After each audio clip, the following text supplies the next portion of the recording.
Good evening, ladies and gentlemen, and welcome to Backroad Broadcasting's presentation of high school basketball. Tonight is senior night as the Mustangs take on the visiting Rossville Bulldogs.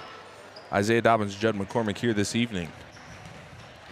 One last time, right? One last time. Last regular season game for both teams tonight, and last broadcast we'll be having here from the Rock. So yeah, we'll see how tonight goes. Quite a bit on the line actually for tonight's game, but before we get to talking about tonight's game, let's go ahead and give you the Farmers State Bank pregame for the girls' game. This varsity girls pregame is brought to you by Farmers State Bank, celebrating 125 years of banking service in the communities of Westmoreland, Manhattan, and Onega. If you're looking for a new home, then you need to meet the new team at Farmers State Bank. They're there to help you make that move. Make the move today and go to bankwithfarmers.com. NMLS number 403435. And time really does fly. You know, yesterday it felt like we started basketball season, and last week it feels like we just wrapped up football season. So. Yeah, it's been a weird one. I mean, we had a bunch early, and then we went to Christmas break, and then we didn't work for like 6 weeks, and all of a sudden it seems like we're having a bunch of back-to-back-to-backs coming down here, and then of course you have a lot of makeup games because of the weather coming right back from Christmas, so that played a lot into it. Mustangs actually had a game last night. They did. Yeah, but we can talk about that here in just a minute, but we'll give you a recap of last Friday night's game first. Mustangs were in action last Friday as they took on the Silver Lake Eagles. This one was Silver Lake from the very beginning. Eagles won this one 34-66, moving to 18-0 with the first quarter making all the difference in this game. Eagles quickly got out to a 29-10 lead in the first and was up at halftime 48-14. Mackenzie McDaniel for the Eagles led all scoring with 28 points, 24 of them in the first half, and she did not play any of the fourth quarter. McKinley Kruger had 16 points, including 2 threes, and Kaylee Dieter with 11 as well. Yeah, so last night Mustangs were on the road playing at Valley Heights. Tough one there last night, losing 42-54. So that's actually going to drop their record down to 4-15 on the season now. So between Friday night and last night's loss, but we'll talk about Friday night. So leading the way for the Mustangs against Silver Lake Eagles was Lucy Martini, who had a really good night, scoring 18 points. She went 4 for 5 behind the three-point line. Aislinn Rottinghouse had 8 points, while Brooklyn Plummer had 6. Mustangs as a team really shot the ball pretty well. They shot 50% from both three-pointer and regular field goal. The problem was they just didn't get a lot of shot opportunities because the Eagle defense was stymied. I mean, they were all over the court, pressing all the time. They caused 14 turnovers. Just very tough pressure in your face. The Eagles were able to quickly close the gap on just about every pass the Mustangs made and find that open look. It was difficult all night. Well, not only that, but I was reading that first recap, and Mackenzie McDaniel led all Eagles scoring with 28 points, and I was thinking to myself, I was like, she had 28? Yeah. That was like a calm, cool, collected 28, and not even without playing the fourth quarter, too. Yeah, she had 24 of those 28 in the first half. It seemed like they came out hot, wanted to see if they could put up 100 on the Mustangs there. They were shooting all kinds of shots. Nothing went down really early for them, and then basically in the fourth quarter, it was pretty much a lot of opportunity for other substitutes on the teams to play. A lot of the starters sat out on that, but tonight's game's not going to be much easier with the 16-3 fifth-ranked Rossville Bulldogs coming into town. Of course, their 3 losses coming twice to the number 1 Silver Lake team, and they have a 1 loss to number 9 Osage City. So once again, you got another 3A person for our preseason All-State team player here with Rossville with Kinsey Prine. 3-sport standout for the Bulldogs. It's hard to say which sport, volleyball, basketball, or softball, that she's best at, though she's an Emporia State signee for softball after helping the Bulldogs capture the Class 3A title last spring. On the basketball court, she's the consummate player to impact the game multiple ways through her strengths as a facilitator and defender. She's ranked near the top of the state with 6.8 assists and 5.8 steals per game, and ranks number 2 on Rossville's career chart in both categories. She also grabbed 7 rebounds per game and finished with 9 points per game last year, helping Rossville to a 16-7 record and a sub-state runner-up finish. Mustangs will try to counter that with a balanced team victory. Mustangs haven't really had a standout player all season, but more of a player each game to take its opportunities presented to them. As a result, the Mustangs offensively has struggled most of the year, putting up points, especially here at home. Leading the team in scoring average here at the Rock is Aislinn Rottinghouse with 7.4 per game, followed by Lucy Martini with 5.9. Then Peyton Roninghouse with 4.6, Brooklyn Plummer with 4.0, and Kylie Frazee with 3.9 with a minimum of 7 games played. So we'll see if they can find their standout player here this evening. Last game we said it was Lucy Martini with a great shooting performance for the Mustangs. Yeah, and with the loss last night for the Mustangs, it's going to be tough for them now. They actually finally fell out of that 14th place. So prior to that, they were still sitting at 14th and was set to take on the 3 seed. But with that loss, they will drop down to 15th. It's going to be hard to pick up a win here tonight, but it's possible. You know, they played well. They played well last night. They played well against St. Mary's. I thought the second half of the Silver Lake game they played really, really well. And so they just keep coming up a little bit short. I think Rossville to 16-3, it is a very good record, but I still think they have some weaknesses on that team. I think the Mustangs have a shot, but they're going to have to play good basketball tonight, and they're going to have to make sure that they take care of the ball. So we'll see. We'll see if the Mustangs can get themselves, a late season run, maybe upset tonight, maybe upset a team or two in sub-state. You never know. They've been practicing hard all year. They've been playing hard all year. You can see the improvement in the team. It's just a matter of, it's hard to see that going down the stretch here because the quality of player or teams that they've been playing has been outstanding in 3A. Right, and not only that, but we've seen multiple games throughout this season for this Mustang girls team. They're kind of got the pieces to the puzzle. It's like when you first open a puzzle and you have the corner pieces, you just got to find those. You're starting to find the middle, I would say. So I think they have an opportunity to win this game here and go into sub-state with some momentum. Yeah, it'll be interesting to see what team shows up tonight. Like I said, the offense has struggled at times. There's not really an outstanding player that shows up. It seems like every game there's a different player. Sometimes it's Aislinn Roninghouse. Sometimes it's Peyton Roninghouse. Silver Lake, it was Lucy Martini. It's, down at the Burlington tournament, Brooklyn Plummer really kind of stepped up. So it would be amazing to see 3 or 4 scorers get hot on the same night for the Mustangs, and that's the one thing they've lacked. So they haven't been dependent upon one player all year, but they've never had multiple players that were hot and ready to go on the same night, the same game. So looking forward to that tonight. But before we get going, we got about 1:14 before the starters being announced and tip-off. So let's go ahead and get to tonight's Max Motors Route to Victory.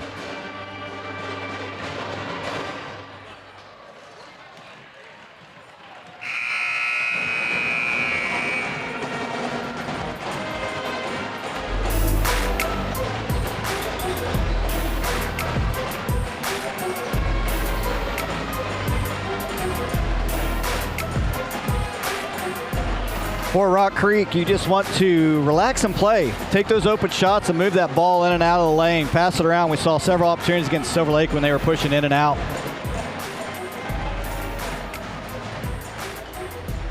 For the Bulldogs, it'll be quick transitions, pressuring the Mustangs and getting an early lead. 2 of the 3 over there was kind of what Silver Lake did to them on Friday, and they were able to jump out to a big lead. Yeah, I think Silver Lake had almost a 25-point lead in the first quarter, and that's really all they needed for the entire game. So Mustangs don't have the scoring threat to try to come from too far behind, but if they can keep up with them early, if they can withstand that early pressure and that early storm of shooting by the Bulldogs, I think they'll have a chance for the entire night. So we'll see if the Mustangs can hang early and see how tonight's game works out here on senior night at the Rock.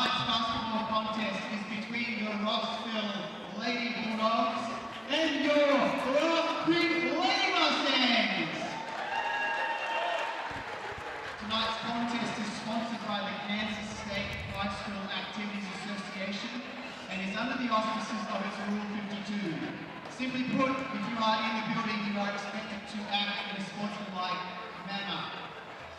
And now, let's think tonight's starting lineups. For the Lady Bulldogs, a 5'9" senior. For the Lady Bulldogs, a 5'9" senior, number 2, Kinsey Perrine.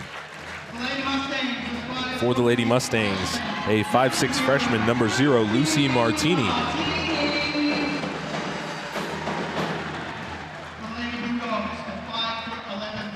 For the Lady Bulldogs, a 5'11" senior, number 4, Emma Mitchell.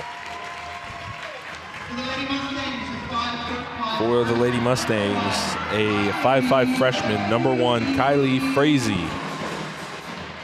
For the Lady Bulldogs, a 5'6" sophomore, number 12, For the Lady Bulldogs, a 5'6" sophomore, number 12, Riley Dick. For the Lady Mustangs, a 5'9" senior, number 21, Brooklyn Plummer.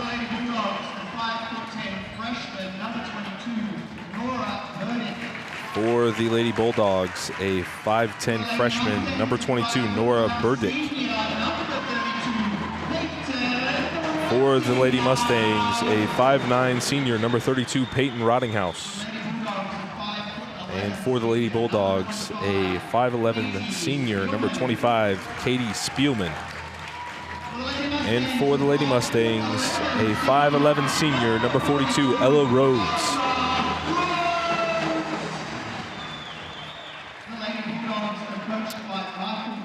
Bulldogs coached by Michael Bell, assistant coaches Jen Prine and Pete Fonensteel.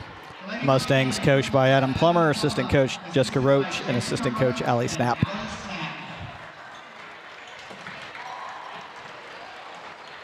So here we go. We are all set for girls action here this evening. I'll be interested to see who drew the straw to guard Kinsey Prine. Doesn't necessarily look to score first, but can handle the ball, moves the ball really well, and has good eye on the court, can really find the open player. Again, you talked about it in the pregame, 3-sport athlete. The third consecutive home game got to see a 3A watch player come in between Hayden Heim, Mackenzie McDaniel, and now Kinsey Prine.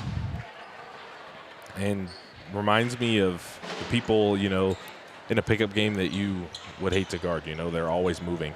They never sit still. Yep. Well, except you've always got the one person that thinks they're still an all-star that wants them, and then after about 20 points, they're tired and it's time. Exactly. Yep. They get a good 2-3 games in at the rec, and then they're like, all right, I've done all I can do. So the Lady Bulldogs control the tip, and Perrine gets the offense set up for the Lady Bulldogs. Matchup look on defense for the Lady Mustangs. And Perrine's pass is stolen by Peyton Rottinghouse. Full court pressure for the Lady Bulldogs. We have our first foul here of the evening. This will go on number 4 of the Bulldogs. That's Emma Mitchell, her first, team first. Quick substitution for the Mustangs. Number 10, Aislinn Rottinghouse checking in. Yeah, Ella Rhodes getting the start here on senior night. That was good to see. We'll see her get some action tonight. I think they're going to have to use her height inside the lane. Pressuring defense for the Lady Bulldogs. Possession arrow will stay with the Mustangs. 7:33 to play here, first quarter.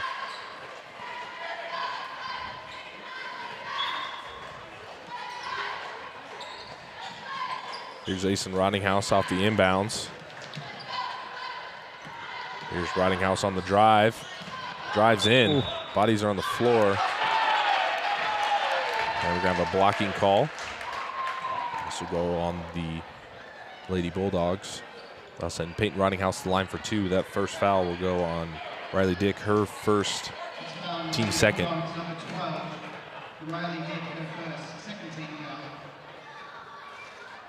First free throw is good for Peyton Rottinghouse.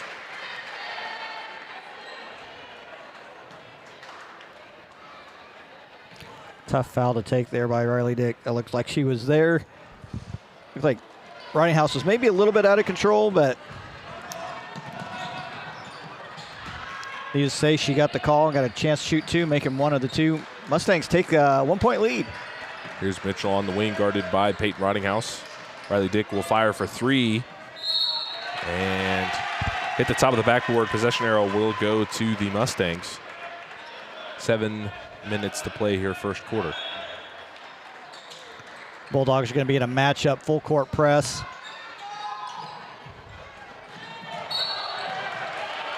Dangerous pass from Martini. Broken up by Riley Dick. They're going to call that foul on Lucy Martini. So that'll be Lucy Martini's first foul of the evening. Team first. Here's Spielman, now to Perrine.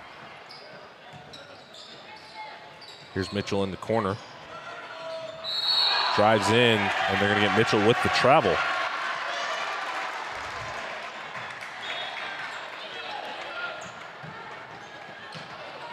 Here's the full court pressure for the Bulldogs.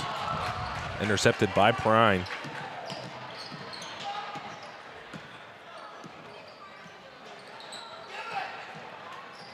Here's Mitchell now. She'll fire a three. Can't get it to go. Rebound to go to Spielman.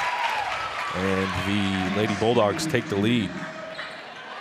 Yeah, Mustangs going to have to take a timeout and find an answer for this press. Right now, there's no movement. There's no picking going on. They're trying to operate as if it's a zone press, and it's not. It's a matchup press, so they need to set screens for each other and get it to their ball handlers. So right now, nobody is setting screens for Frazee to get her the ball. I didn't mind the last attempt to find Aislinn Roninghouse over the middle. It was open, just needed to put a little more mustard on that pass. Nice drive in the lane by Riley Dick. She can't get the layup to go. Second chance bucket, no good. She'll be fouled. Head to the line for two.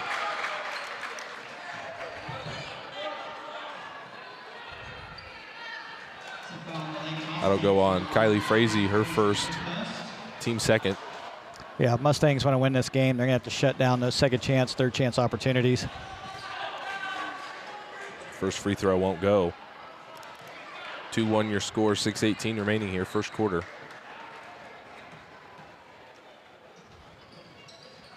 Second free throw is good. Largest lead of the game for the Lady Bulldogs. Pass knocked out of bounds by Perrine. So again, no cross pick actions happening right now. They're all just trying to move around and get to their own open spot. Here's Frazee driving through traffic. Goes all the way. Layup's good. Coast to coast bucket for number one, Kylie Frazee. We are all tied up at 3. Here's Mitchell on the drive. Charge call for Peyton Rottinghouse. So that'll be 2 early fouls for Mitchell of the Lady Bulldogs.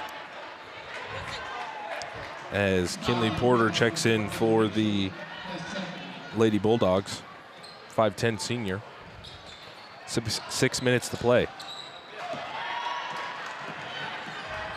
Here's Frazee on the kick to Martini. Fires a jumper, can't get it to go. Rebound Perrine. Even one-on-one break. Pull-up jumper for Riley Dick, it's good.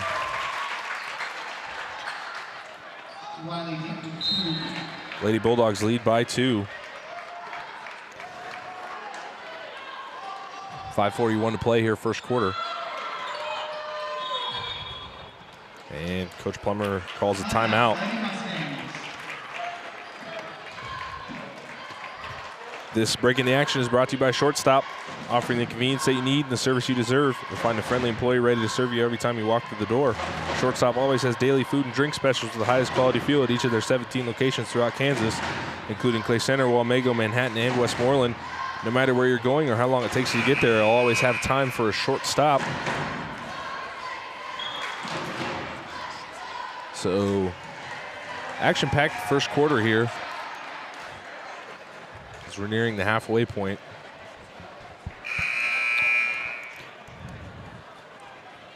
Yeah, I was actually surprised Coach Plummer didn't take a timeout a little bit sooner to kind of work that press.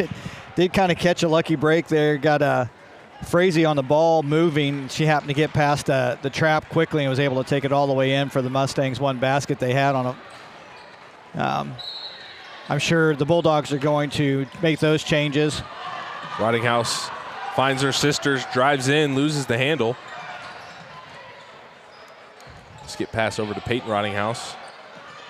Drives in, kicks it out to Lucy Martini for 3. Can't get the roll.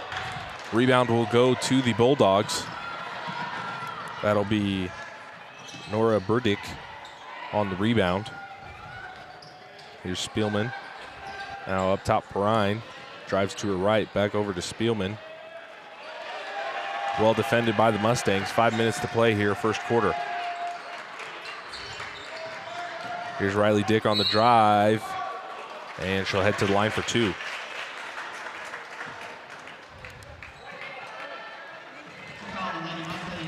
Yeah, Lady Mustangs need to have some kind of a signal. When they get their player, it picks their ball up, and they go into, you need to cover at that point in time. Don't let anybody get a pass off. First free throw won't go, 5:02 remaining. 5-3 your score. Cheyenne Hahn checks in for the Lady Bulldogs.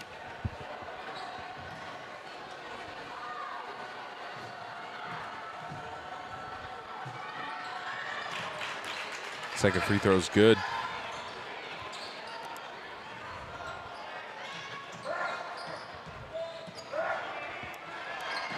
Pass stolen, intended for Frazee. Here's Perrine, gets the transition layup to go.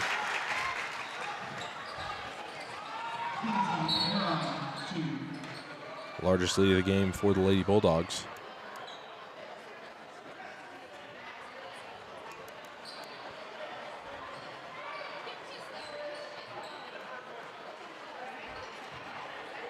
So we had an inadvertent whistle, so Peyton should still have the opportunity to run up and down the baseline to try to find that pass. That's exactly where the Bulldogs wanted to pass it into, get a trap in the corner. Draws the triple team and loses the handle. Would like to see the Mustangs utilize the screen. They did a few times, and then they were able to set up the offense. But yeah, and this is the first time the Bulldogs have actually shown what's going to happen once you get into bounds. So it switches from a matchup to basically a zone at that point in time where they're looking. So they're going to give you that pass right on the baseline any point in time during the game. So that's exactly where they want you to throw it in. Pass stolen by Plummer. We're going to have a jump ball. Possession arrow will go to the Mustangs. And not only that, but for a press break, I mean, Mustangs inbounder would need to trail behind a little bit just for that relief of pressure. So we get it into their one, take 2 hard dribbles, swing it back to their Peyton Rottinghouse or Brooklyn Plummer, whoever's inbounding it, and then maybe find that cutter over the middle. Nice pass inside to Peyton Rottinghouse, draws a double team. Doesn't matter, layup's good. Yeah, she needs to go straight up with it as soon as she gets that. She brings it down, she's going to be in a mess. Nice pass ahead. That'll send Cheyenne Hahn to the line. Bulldogs doing a good job getting the ball in and quick transition, getting back. Mustangs going to have to keep an eye on that.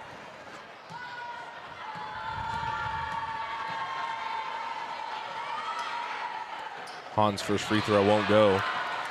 Last foul will go on Peyton Rottinghouse. Her first, team fourth. 4 minutes, 18 seconds left to go here in the first quarter. Ella Rhodes checking back in for the Mustangs. 4:18 to play.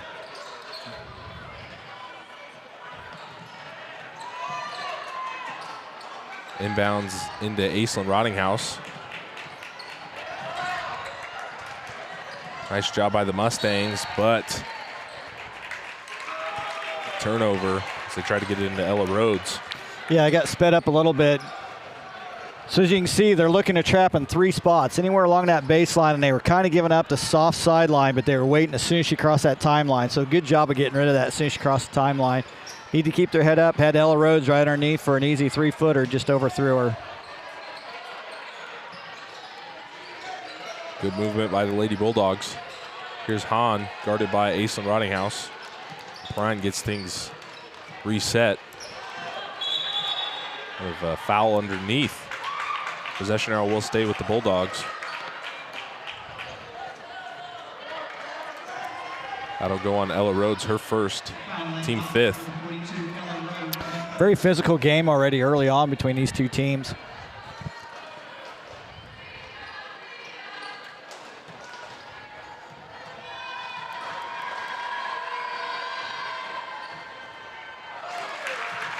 First free throw for Burdick is good.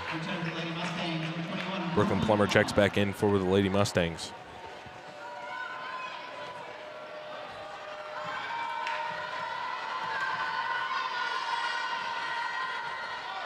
Can't get the second one to go. Rebound Brooklyn Plummer. 3:40 remaining. Here's Clark trying to dribble through the double team. Has it stolen.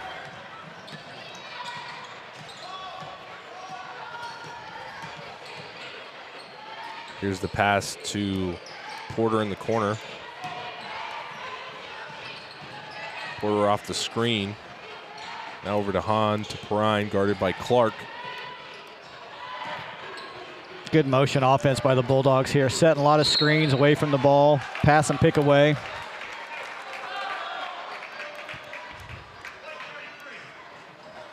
They're going to get Macy Clark with the foul. That'll be her first. Riley Dick at the line for 2. First free throw's good.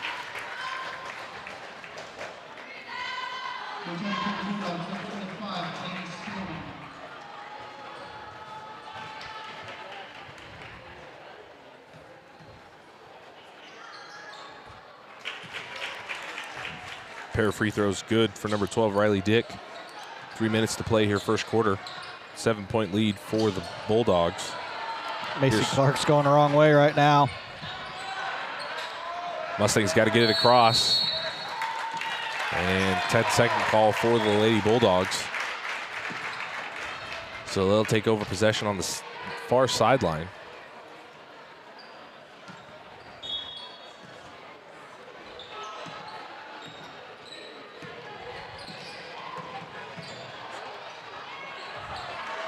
Floater for Riley Dick won't go. Rebound, Lucy Martini.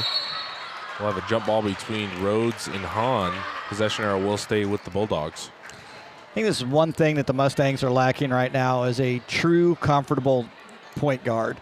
I think a couple girls have had to step up to play point guard. It's not really a natural position for them. They're doing the best they can, but I don't think they have a true ball handling point guard right now. Pass stolen. We're going to have a jump ball. Possession arrow this time will go to the Mustangs. Kylie Frazee checks back in for the Lady Mustangs. Yeah, and I agree with you there, Judd. But I think in recent times, you know, the point guard, the weight's on their shoulders to break the press, but it's team. It's team, you know? It is. It certainly is. And right now they're not getting any back picks or support when they're happening. They're about to get a 5-second call. As a quick 5-second, but right now I saw some picks, but right now they're setting a stack, but I didn't see anybody move beyond about 10 feet as they were trying to get the ball in. They're kind of circling around. Right. I think Frazee will be a good point guard of the future right now. She's pretty right-handed heavy on her dribbling, so they force her left. She struggles just a little bit, but again, it's a young team. We expect them to kind of struggle a little bit with this kind of pressure, but all this is going to do is make them better in the future. Baseline jumper's good for number 12, Riley Dick. 9-point lead for the Lady Bulldogs. Excellent job there by the Mustangs. It's not that the Mustangs can't break the press, but when they do, they're getting good looks at the bucket inside. Yep, and they're going to switch it now because they just made a discovery on how to break it. So Rossville calls a quick 30-second timeout. That timeout's going to be brought to you by Faith Furniture. Serving the Manhattan and surrounding area since 1952, Faith Furniture takes pride in the value, selection, knowledge, and the family experience to share with all of their customers. If you're looking for a full arrangement of great-looking furniture for your living room, dining room, bedroom, or an office, or you're just looking for that perfect accent that ties the room together, Faith Furniture has what you're looking for. When it comes to buying new furniture, you got to have faith.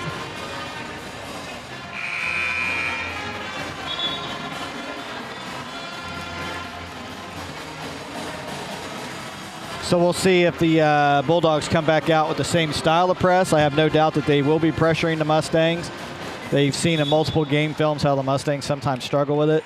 It's just a matter of whether they'll come back out in a matchup or will they come back out in a 1-2-1-1, or will they try to get them to fall into a half-court trap. Brian's pass is stolen by Aislinn Rottinghouse. She goes right at Perrine, and she'll draw the blocking foul. That'll be her first, team fourth. 2 minutes to play. So they're going to try to get into a half-court trap right here. They're kind of cheating up off their players. Frazee on the drive. She'll be fouled. She'll head to the line for 2. Minute 58 to play here, first quarter. Good recognition by Frazee there, seeing the player cheat up, waiting for her to cross half court, put her in a trap. So reverse course went the other way. First free throw for Frazee is good.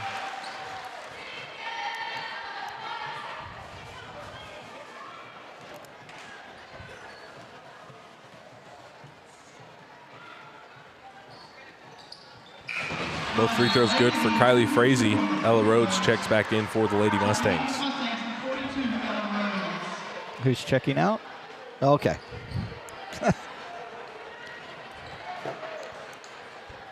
So again, I look out there and I'm trying to wonder who's going to be the primary ball handler right now for the Mustangs. I'm guessing it's probably going to fall on Lucy Martini or possibly even Peyton Rottinghouse sometimes has handled the ball for the Mustangs. Nice pass inside, well defended by Rhodes. Possession arrow will stay with the Lady Bulldogs. I'm going to call that a block. Minute 44 to play. Lady Bulldogs lead by 5. Nice entry pass inside. Can't get the bucket to go. Spielman comes away with the rebound. Here's the skip pass over to Perrine. Back to Spielman, driving in. Jumper for Burdick, got it. 16-9 your score. Minute 25 to play. Pass just off the hands of Aislinn Rottinghouse. Back to Perrine. Tries to find Riley Dick under the basket, but last touch by the Lady Mustangs. Kylie Frazee checks back in for the Lady Mustangs.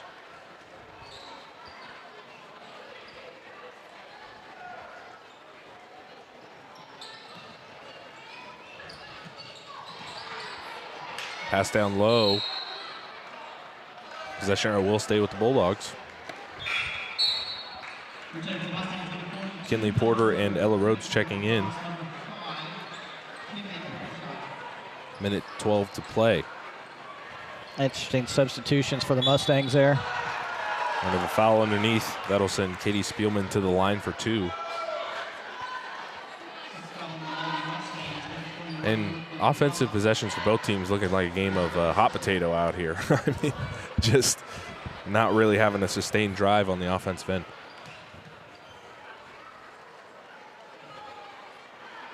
Spielman's first free throw is good.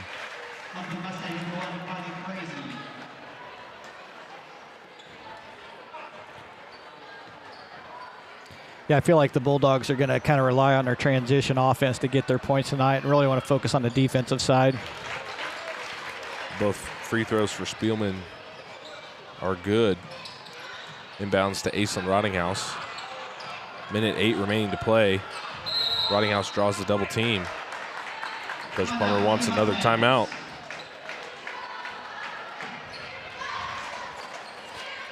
This break in the action will be brought to you by Farmers State Bank. Farmers State Bank celebrating 125 years of banking service in the communities of Westmoreland, Manhattan, and Onega. If you have a student looking for financial independence and to get rewarded for good grades, open up a Books and Bucks checking account with Farmers State Bank today. You can receive a $10 Amazon gift card for opening an account plus $25 cash each semester with a GPA of 3.5 or higher. To learn more, visit any of their 3 locations or visit them online at bankwithfarmers.com. Farmers State Bank, member FDIC and equal housing lender.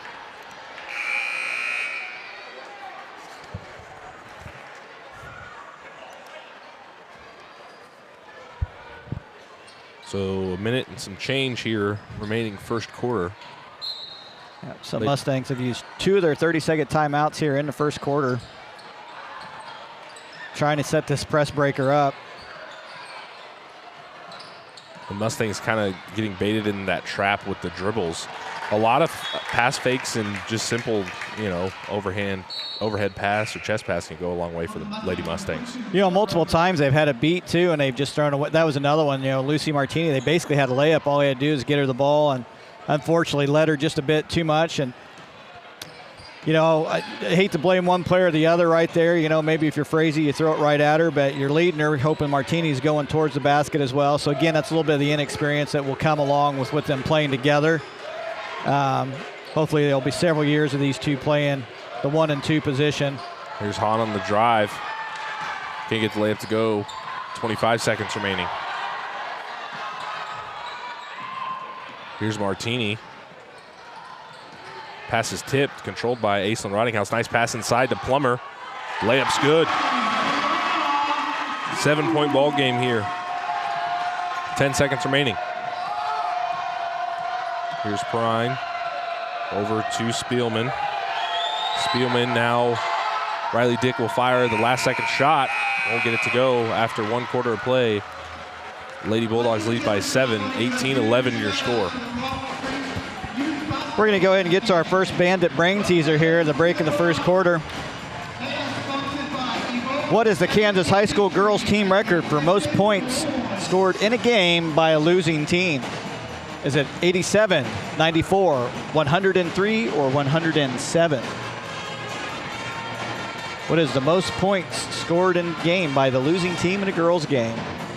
A lot of those answers looking like what was the most points scored, if not more.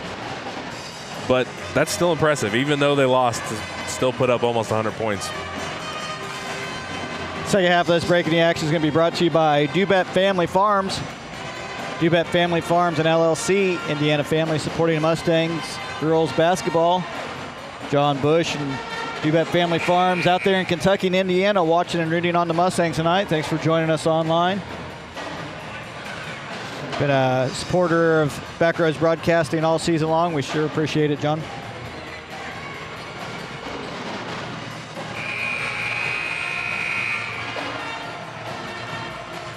We're all set for second quarter action. It'll be Lady Mustang basketball.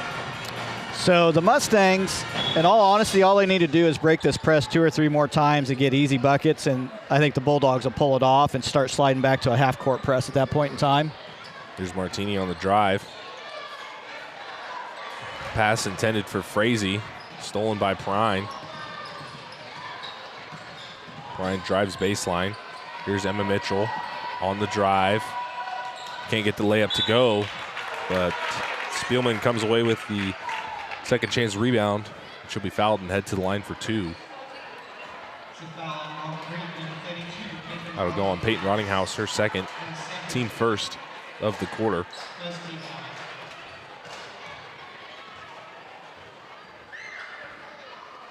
Spielman's first free throw is good.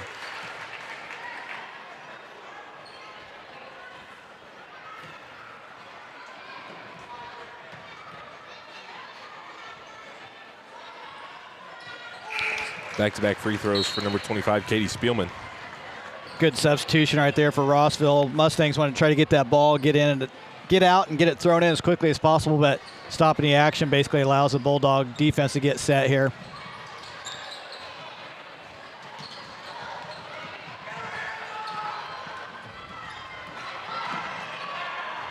Frazee throws it ahead to Martini. Down low to Plummer. Pump fakes, goes up with it. Can't get it to go. And possession arrow will go to the Lady Bulldogs. The last foul will go on Brooklyn Plummer. Her second, team second.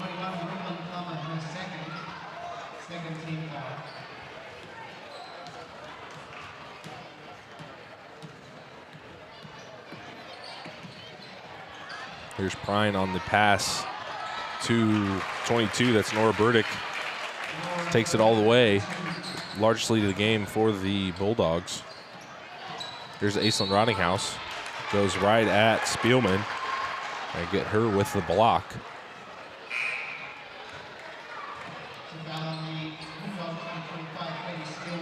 That'll be her second, team first.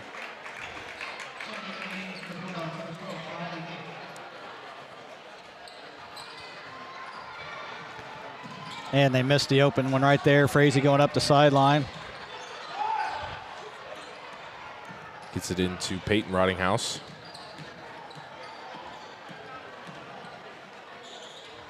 Now over to Frazee. Frazee on the drive. Goes up with it. Can't convert. We're going to have a jump ball between her and Riley Dick, and the possession arrow will go to the Lady Bulldogs. So even when the Mustangs right now, they're in their half-court offense, didn't see a lot of movement happening right there. Bulldogs are playing a matchup. Still kind of dependent upon right now the ball handler getting the ball to the other players, but I'd like to see some more screens away from the ball, some back picks. Nice backdoor pass by Prine finds Spielman. She'll head to the line for 2. That's going to be Brooklyn Plummer's third foul here. Looks like we're going to have a full timeout here taken by the Mustangs. Let's go ahead and take the first half of that timeout by Liming Productions. Based out of St. George, Kansas, Liming Productions, your source for 5-star wedding videography, event videography, corporate events, and small business commercials. Let Liming Productions capture all your special moments and compile a story that you'll want to watch over and over. Liming Productions, capturing stories for life. See their services and highlights at facebook.com, Liming Productions. This timeout is also brought to you by Roach Media Group, your local friendly professional photographer. Packages available for engagements, wedding, professional headshots, senior and family portraits, providing high-resolution image files or prints taken on location or in their studio with professional edits available. They're also your local area expert in real estate photography and videography. Ask about the drone and VR 360 tours today when you reach out to them at roachmediagroup.com. That's ROCHE mediagroup.com. Every time I'm reading an ad break and I hear the double buzzer for the 10-second timeout, I think I ran out of time. Read quicker. Read quicker. I know.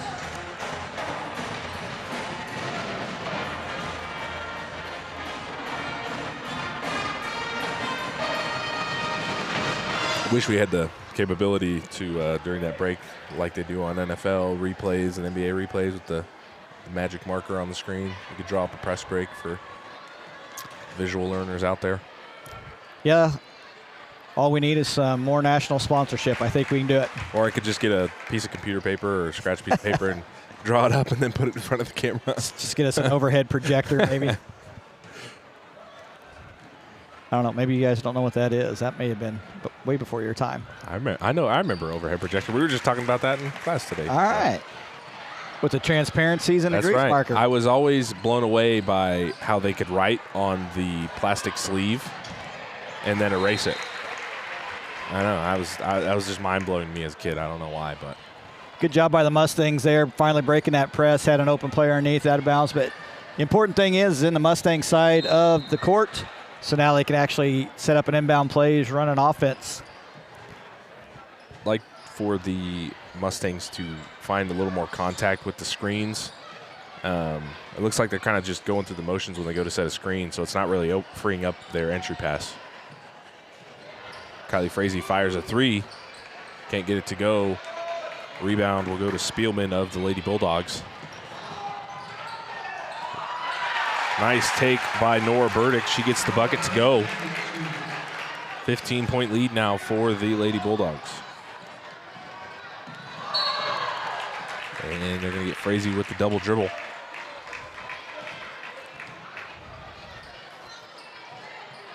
Yeah, just a little bit of indecision there. Went to make the pass, tried to pull it back, ended up with a double dribble. So, you know, right now Mustangs down by 15 here with 6 minutes left to go in the second quarter.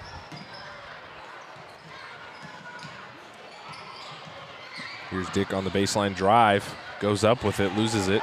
Rebound will go to Ellie Prather. Prather draws the triple team and then has it stolen by Spielman, and they're going to get Rottinghouse with the foul. Lady Mustangs could halt this run if they could just find a way to defeat that pressure of the Lady Bulldogs.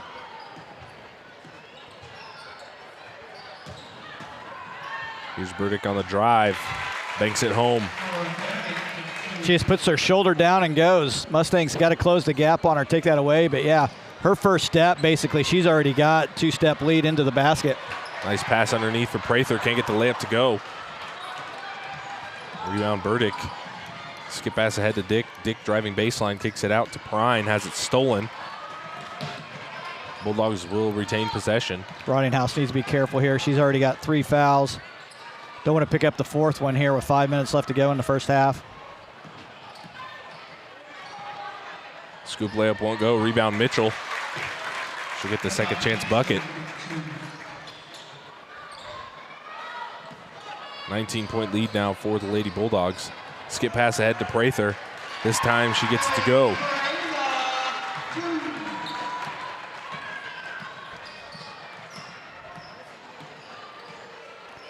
So classic press break, right? Get it to the middle of the floor, then look towards your basket, square up, and what do you see? Wide open players. So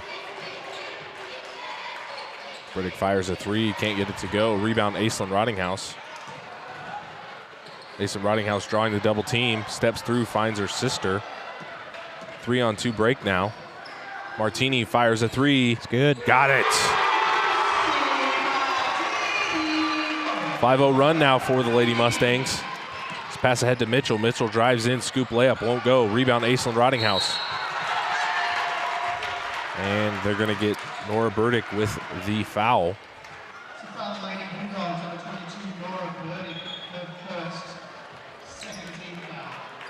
That'll be her first second team foul.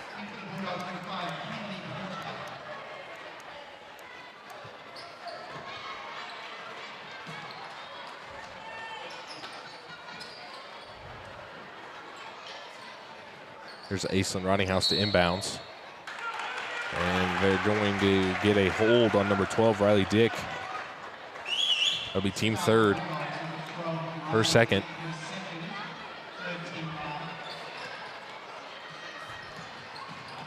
Inbounds pass to Prather. Yeah, they need to quickly move the ball around, get it right back to the middle to Aislinn right there. Oh. Right idea. That'll be stolen by Porter. Yeah, some incidental contact there between Mitchell and Rottinghouse basically just kept her from being able to go up and get that ball. Cheyenne Hahn gets the three-point bucket. Aislinn Rottinghouse just throws it to Mitchell. Back to Hahn, back to Mitchell. Mitchell drives in, spins, draws a double team, pull-up jumper, rattles it home. Lead back up to 19 now for the Lady Bulldogs. I'm going to have to use another timeout because Mustangs just are not setting screens for each other. They're just trying to basically, like, they're boxing their player out. Let's go ahead and get to our Bandit Brain Teaser answer right quick, so we have plenty of time. What is the Kansas High School girls team record for the most points scored in a game by a losing team? 87, 94, 103, or 107. Answer is 94. Was that a score to possibly one of our overtime game questions? It was. Okay, all right. Rossville in 2016 scored 94 points in a losing effort in quadruple overtime to Royal Valley, losing that game 94-98. I feel like as a coach and you put up 94 points on offense, I really feel like you can't be mad, you know. At a quadruple overtime too, I mean. Second half of this timeout is going to be brought to you by Backroads Broadcasting. Backroads Broadcasting and Rock Creek High Journalism is working harder than ever, bringing the action home to you. If you're looking for a live broadcast for a future event or interested in being a sponsor in our upcoming softball season, please contact us at sales@brbc.live. If you're just enjoying tonight's free broadcast and would like to help out Backroads Broadcasting and Rock Creek Journalism, you can always donate through Cash App at $BRBCL or at Venmo at BRBCL.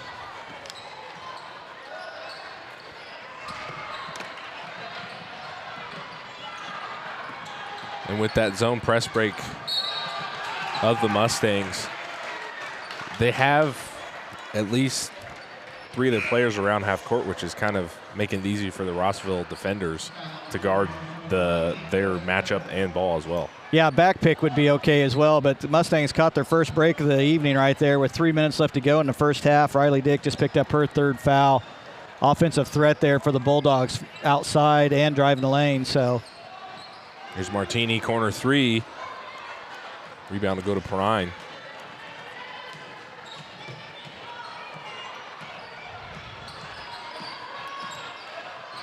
There's Perrine over to Hahn. Now to Burdick. Finds Porter for the elbow jumper. Largest lead of the game for the Lady Bulldogs. Mustangs are just taking too long to get set in their offense.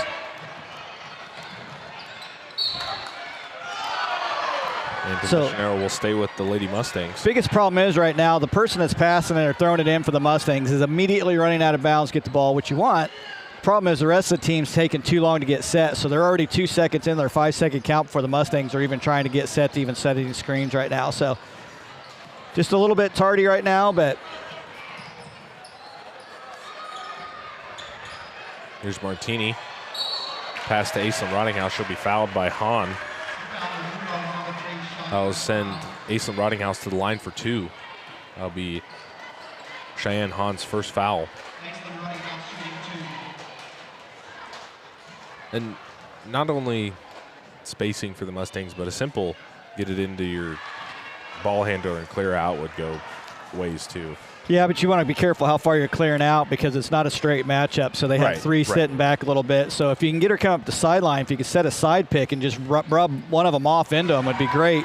Right now they're all just running up the court with their backs turned to her. So if she picks up the dribble or gets in any kind of trouble, they're kind of stuck at that point in time. Here's Mitchell, fire a corner three. Can't get it to go. Burdick rebound. She'll be fouled and head to the line for 2.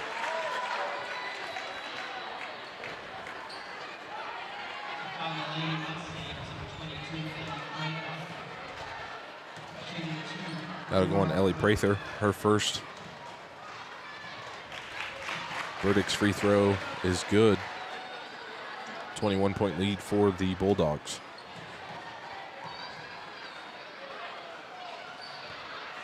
Back-to-back free throws are good for Nora Burdick. Largest lead of the game for the Lady Bulldogs.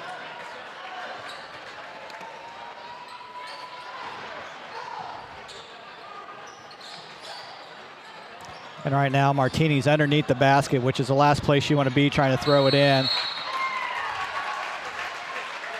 Another 5-second call on the Lady Mustangs. He counts to 5 a lot faster than I do. Perrine with the heads-up play, throws it off. Frazee can't get the layup to go.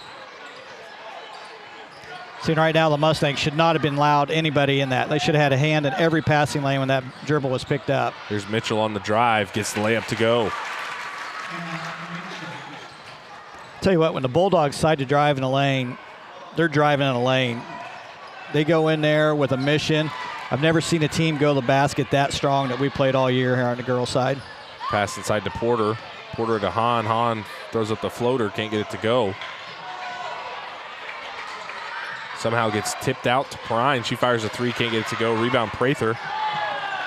Prather finds Aislinn Rottinghouse, minute 25 to play. Dangerous spot to pick it up for Aislinn Rottinghouse. Splits the double team, and Prather has it stolen by Porter.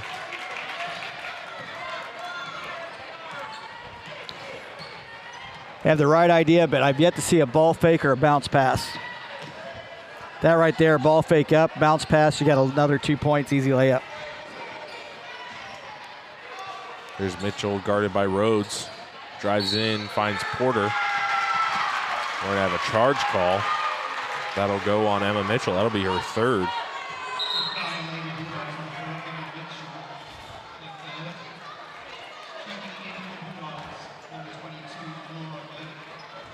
.57 seconds remaining here, second quarter.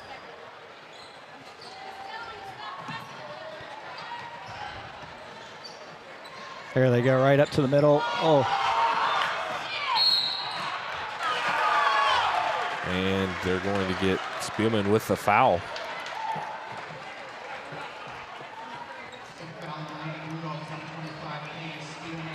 That'll be her 3rd.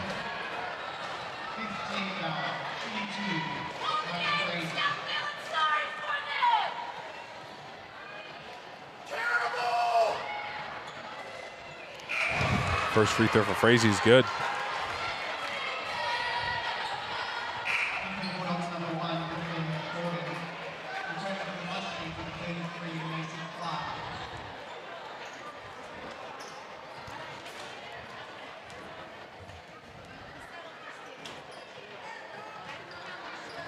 Frazee gets both free throws to drop. 48 seconds remaining. Here's Perrine on the pass to Porter underneath, draws the double team. Stolen by Frazee, 2-on-2 break. Skip pass ahead to Martini, and Martini gets the run-out layup to go. Mustangs going on a little bit of a run to close out the second quarter here. 41-21. 25 seconds remaining. Here's Perrine off the screen from Porter. Over to Brooklyn Horgan. Now to Burdick. Burdick drives in. Throws up the floater, can't get it to go. Rebound Martini, 15 seconds remaining. Here's Frazee. Crosses half court, 5 seconds remaining. Drives in. Can't get the layup to go. Tipped out to Perrine. 3 seconds, 2 seconds, 1 second. Half court heave for Perrine off the backboard. After 2 quarters of play, 41-21 your score. So We will head into the halftime break. Yeah, we'll take a little break in the action here. Bulldogs taking it into halftime, 41-21 lead. We apologize if anybody's listening in, if they may hear things come over the microphone that may or may not be exactly what we want to hear, but we can't control what we're hearing, and so we'll do our best to not focus on that as much. But we'll be back here in just a few minutes, do a little bit of a recap here of the first half and talk about what some of the things that the Bulldogs and Mustangs are both doing right and wrong and what else they need to work on here in the second half. So join us back here in about 4 minutes for Mustang recap.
Welcome back to Backroad Broadcasting's presentation of high school basketball. We're back here at the Rock, where the Bulldogs lead 41-21 going out of halftime. Yeah, leading the way for the Bulldogs could be number 22, Nora Burdick, with 11. Number 12 and number 25, Katie Spielman and Riley Dick, both with 8. Number 4, Emmett Mitchell with 6. Number 3, Cheyenne Hine with 4. Kinsey Prine and Kinley Porter both with 2 for the Bulldogs. For the Mustangs, number 1, Kylie Frazee with 6. Number 0, Lucy Martini with 5. Number 21, Brooklyn Plummer with 4. Number 32, Peyton Rottinghouse with 3. Number 22, Ellie Prather with 2, as well as number 10, Aislinn Rottinghouse with just 1 there. Both teams had 12 fouls called on them in the first half. Difference was is Rossville got 18 shots out of those 12 fouls at the free throw line, making 14 of them. Mustangs only got 8 free throws out of that, making 6 of them. So the biggest basically story of the first half has been the pressure by the Rossville Lady Dogs, forcing 14 first half turnovers by the Mustangs. Well, not only that, I know you did the breakdown of most of their scoring, but I know some of those 41 points had to come off points off turnovers. I mean, Mustangs kind of just look shell-shocked from their first encounter, that Rossville press, and just haven't been able to answer. Yeah, and we've talked about it a few times. You know, part of it might be the level of comfort with the point guards that the Mustangs have right now, and having a ball handler that can handle that press. But even when they get it into her hands, you know, the Bulldogs have done a good job of kind of mixing up the look. Sometimes they're in a matchup. Sometimes they go to a zone. Sometimes they drop out of that matchup to go into a zone once the – you know, Frazee's clearing everybody out, and once she's in the backcourt by herself, then they're switching out of that matchup and going straight into a 1-2-1-1 zone. But Mustangs have had a little bit of success. When they have broken it, for the most part, they've gotten good looks at the basket. Sometimes they press it just a little bit too much when they get on that side of the court. But, yeah, the turnover has been the big difference in the transition points that the Bulldogs have had, because even when the Mustangs put in a basket, we've seen a couple times the Bulldogs get the ball in so quick, they're in the Mustangs into the court before the Mustangs are even back on defense ready to play. So the Bulldogs are a running team, they're a fast team, they're a transition team, and right now, you know, like you said, most of their points are coming off the turnover, coming off a transition. Mustangs have done a pretty good job defensively, actually, once they get them held into their one set.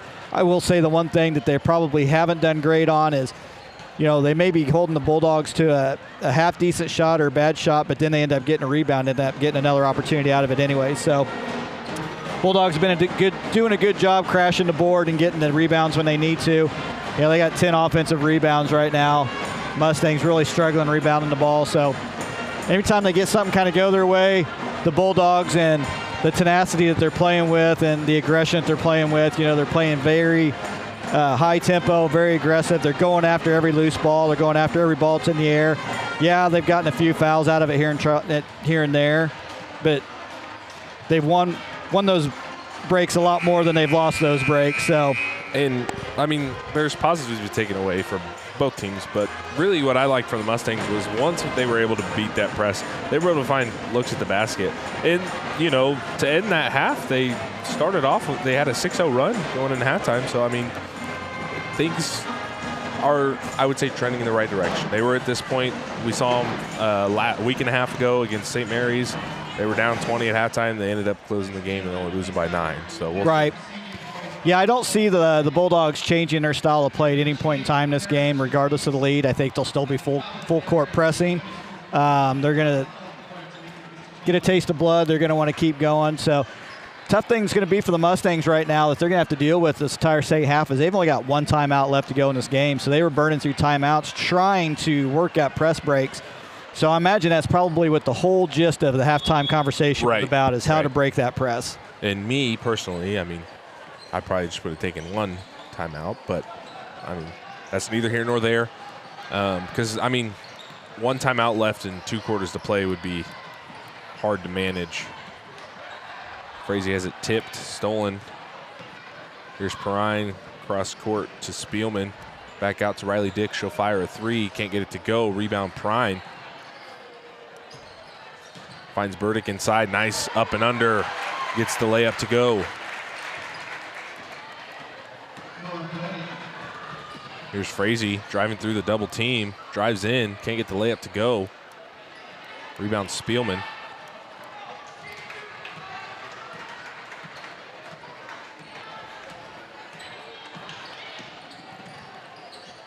Nice pass inside to Riley Dick, draws the double team, can't get the layup to go. Rebound Peyton Rottinghouse. Peyton Rottinghouse driving in now, kicks it over to Martini, but they're going to get Rottinghouse with the charge. That's going to be her 4th foul.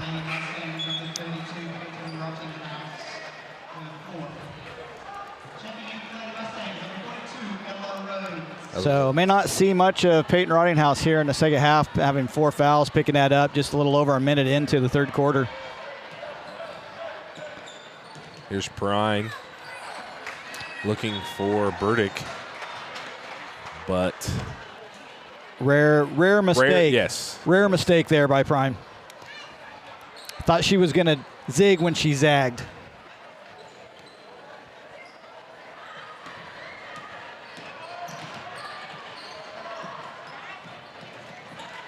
Frazee almost has it stolen by Burdick.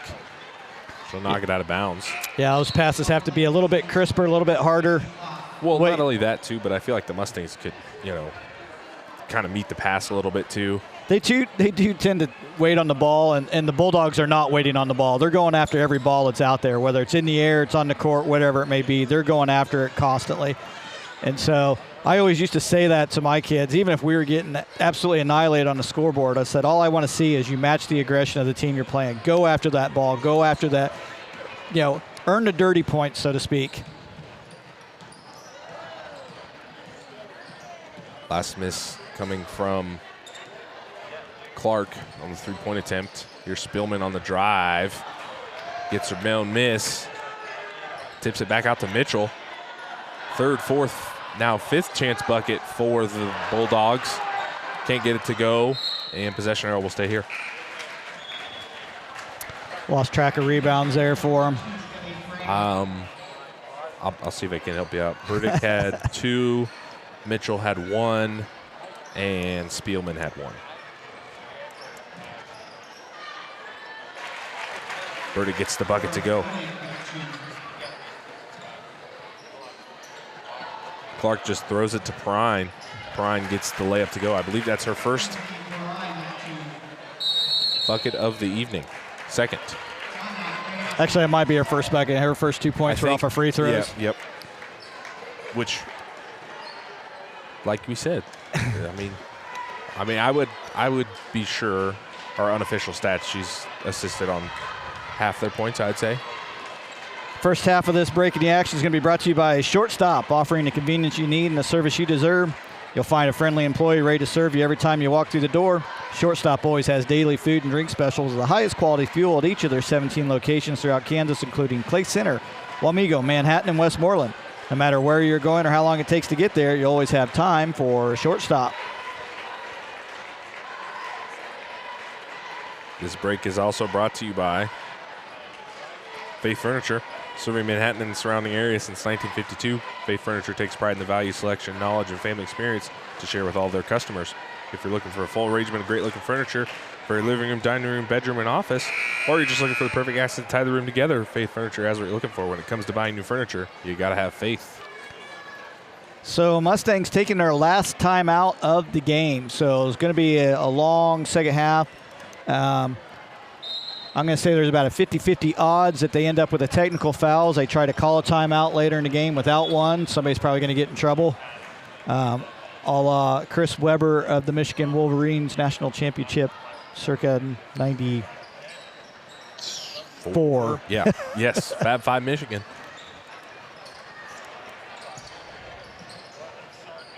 Inbounds to Burdick, gets the layup to go.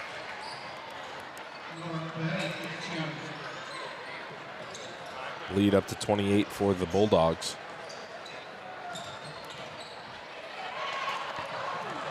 Prather throws to a unknowing Clark, and Burdick will be fouled. Head to the line for 2.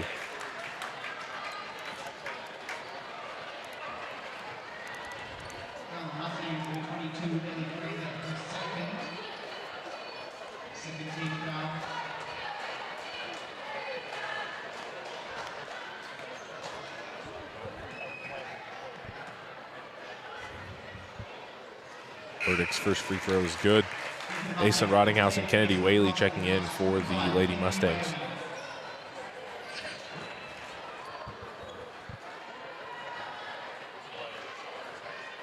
Yeah, we'll see if they have Whaley bring the ball up and let Frazee kick out to a 2 spot. Burdick gets the free throw to go.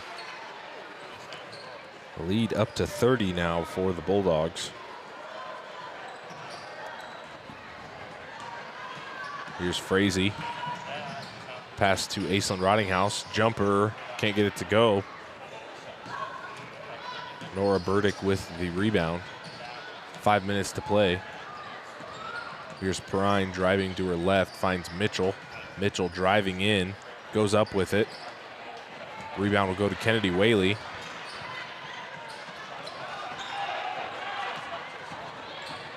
Kennedy driving to her right, draws a double team. Turns and throws it to Frazee, and it'll go out of bounds.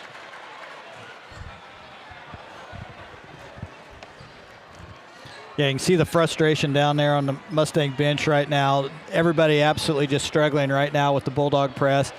Give credit to the Bulldogs, much like the Silver Lake Eagles. They always seem to be in the right spot at the right time when it comes to that press, or hands in the lane. And I'm a little surprised by the last score between these two, because it looked like the Eagles, looked like a double dribble there, but looked like the Eagles handled the last matchup pretty easily against the Bulldogs. We're going to have a jump ball underneath. Possession arrow will stay with the Bulldogs. Kinley Porter and Cheyenne Hahn checking in for the Bulldogs.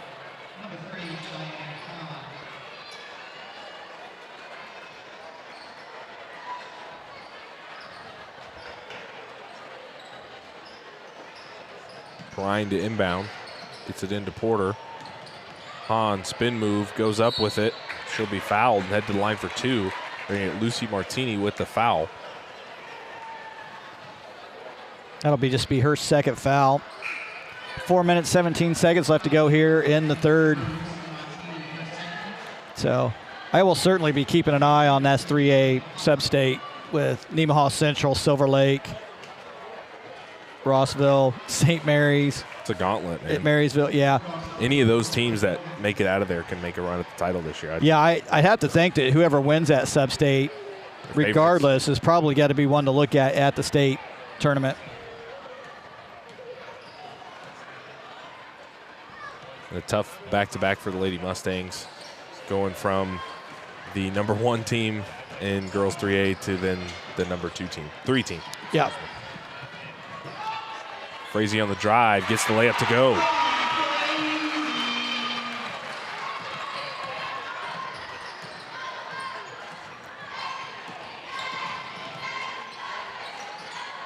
There's Hahn over to Horgan. Back to Perrine.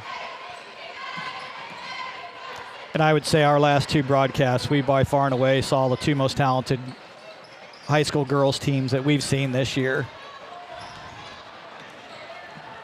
I mean, I think some of these top 3A teams could maybe even knock off a top 10 4A team.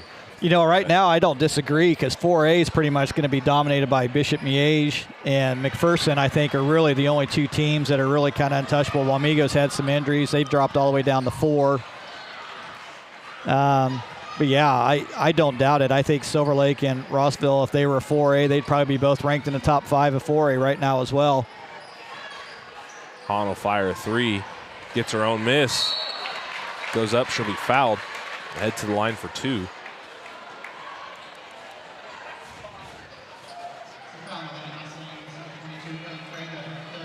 That'll go on Ellie Prather, her 3rd, team 4th.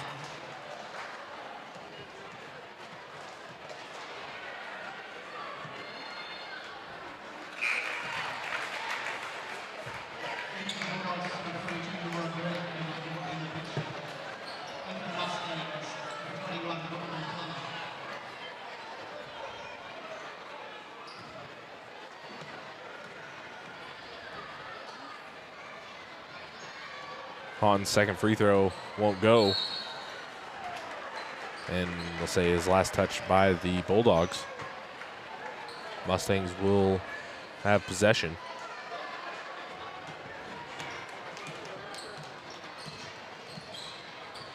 Here's Whaley on the wing, looking for Aislinn Rottinghouse, over to Plummer. Martini fires a wing three. Can't get it to go. Rebound for Aislinn Rottinghouse. Over to Frazee. Frazee driving in, has it blocked.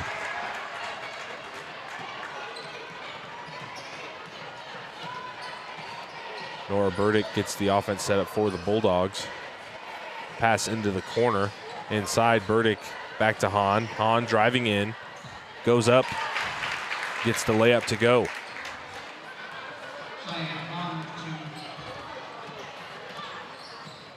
I mean, they just put their head down and go. They attack that basket. Largest lead of the game for the Bulldogs. Here's Frazee on the drive. Can't get her layup to go. Nora Burdick rebound. 2 minutes to play. In the third. Here's Horgan. Fires baseline jumper. Got it. Skip pass ahead to Whaley. Here's Whaley on the drive. Floater. Can't get it to go. Now travel out of bounds. Possession arrow will go to the Bulldogs. Katie Spielman checks back in for the Lady Bulldogs.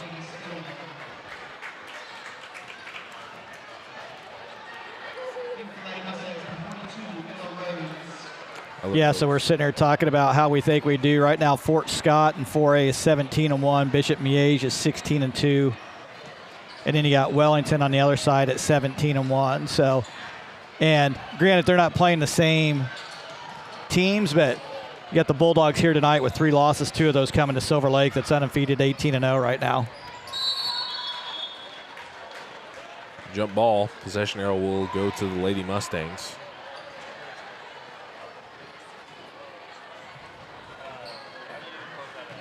Minute 20 here, third quarter. Here's Whaley on the wing. Pass it over to Plummer. Now to Clark. Frazee in the corner. And they're going to get Hahn with the foul. That'll be Rossville's first team foul of the quarter. Hahn's second foul.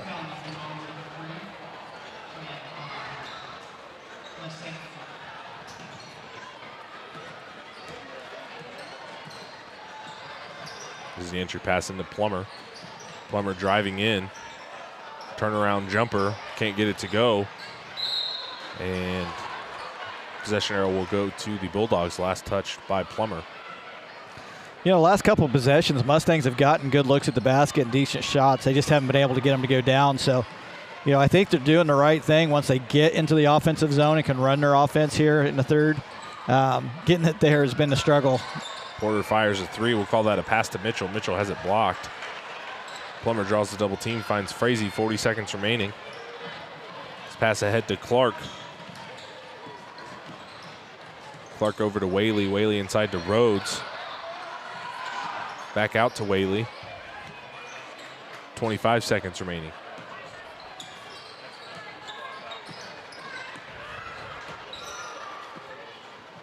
Entry pass into Plummer. Here's Whaley. Skip pass in the corner. Clark driving baseline. Goes up with it, has it blocked. That'll be Katie Spielman on the rejection. It's 7 seconds remaining. She's going to take it all the way. Goes right at Whaley. Rebound Mitchell. We're going to have a jump ball. Possession arrow will stay with the Bulldogs. Good job by Whaley there. You could see the panic on her face. She wasn't sure she wanted to hold her ground, take a charge from Spielman coming at her, but ended up getting a jump ball out of it on the rebound. But Mitchell puts up the last second shot. Are they going to count it? Yep, looks like they're going to ignore the extra step and the buzzer and count it. So, all right, with that, we'll get ahead and get to our second Bandit Brain Teaser. What is the record for field goal percent in a season for a Kansas high school girls single player? Is it 62.4, 69.1, 76.9, or 79.6%? All of those are incredibly high field goal percentages. Getting ready to say. And if you guys are listening in or watching right now, I probably should have checked and found out the exact information, but the Rossville Bulldogs cheer team is a multi-time state champion cheer organization. They have a fantastic cheer program there in Rossville. So every once in a while you'll get a chance for them. So always kind of like to point out some things from the opposing teams coming in, but I know Rossville cheerleaders have had lots of success at the state level in competitions there. So for the size of school they have a tremendous amount of girls that do cheerleading, and the stunting they do, it's always really impressive. So if you ever get an opportunity, if you're in a game to watch Rossville cheerleaders, I highly recommend it. All set for fourth quarter action here. Lady Bulldogs lead by 35. Ladies and gentlemen, just a reminder that the parents of senior boys basketball, the pep band and cheer should report to the capital area. Middle school comments. Go ahead. Well, I was just going to say, for those that joined us for the girls game, just to let you know that the JV girls won tonight 56-28, and the JV boys, Rock Creek Mustangs, won 59-31. We get Frazee with the double dribble. We have 7:35 remaining here, fourth quarter. Before we get into our pregame of the boys game, we'll have the senior night presentation as well, so stay tuned for that. Running clock here this fourth quarter. Here's Spielman over to Mitchell. Inside, nice pass. Burdick be fouled. She'll head to the line for two.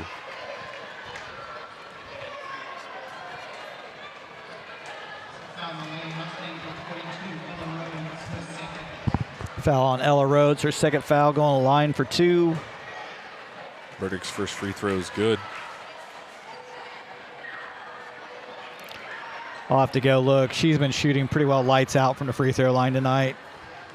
I think I've only recall her missing one at this point. So extends the lead to 37 now for the Lady Bulldogs. Pass ahead to Rottinghouse. Yeah, Burdick 7 for 8 from the free throw line, so I thought she'd been shooting really well from the line. Frazee finds Rhodes. Skip past Martini in the corner, back to Rottinghouse. Rottinghouse driving to her right, loses it, goes up with it. She'll be fouled and head to the line for two. It's kind of an odd-looking sequence there if you're watching along.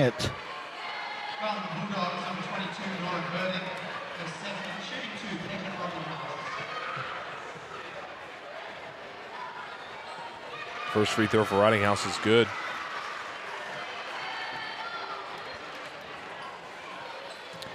Yeah, this fourth quarter is going to go quick with a running clock. Mustangs have no timeouts. There's nothing they could do to stop that at all. Both free throws good for Rottinghouse. 5:30 remaining. This pass ahead to Mitchell, drives in. Layup is good.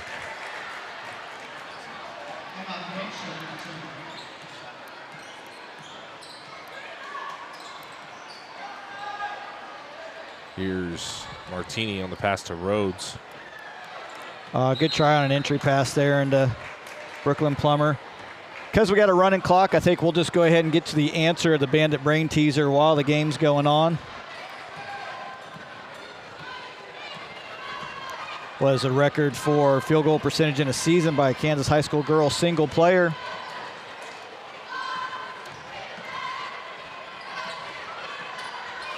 .6% by Emily Ryan out of Central Plains in 2020.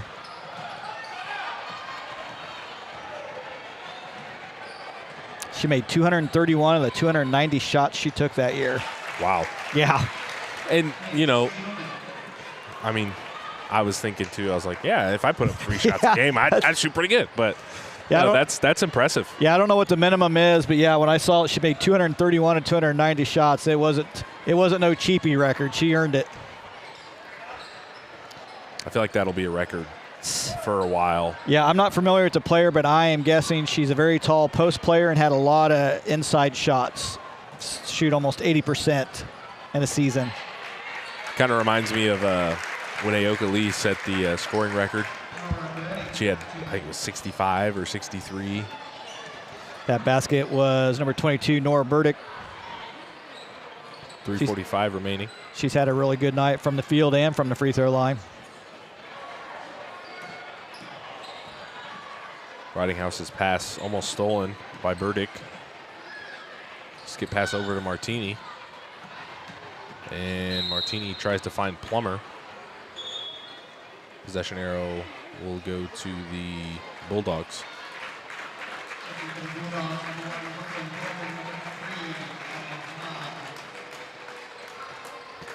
Yeah, so number 1.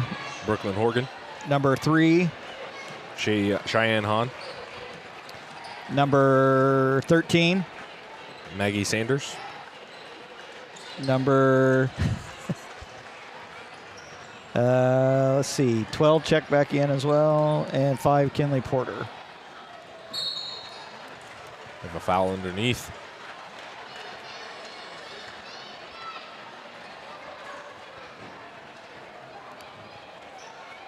That'll go on Lucy Martini, her third.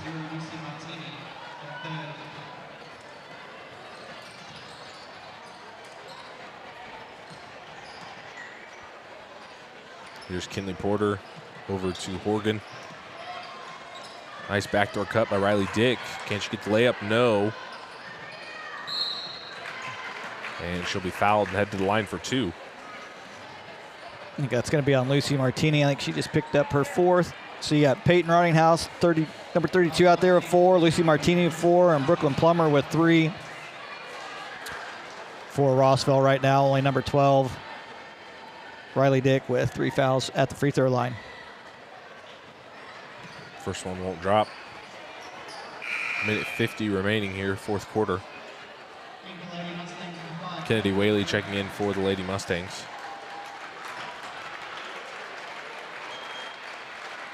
As well as Ellie Prather.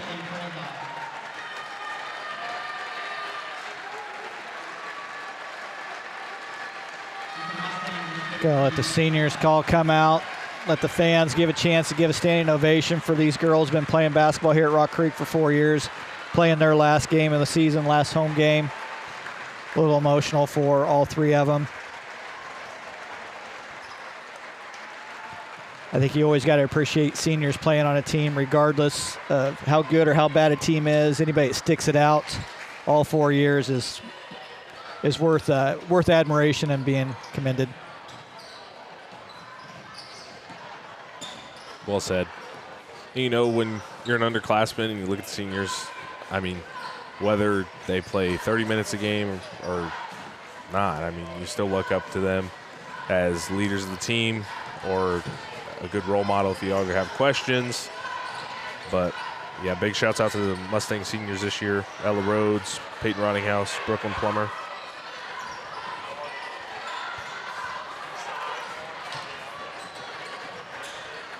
.30 seconds remaining.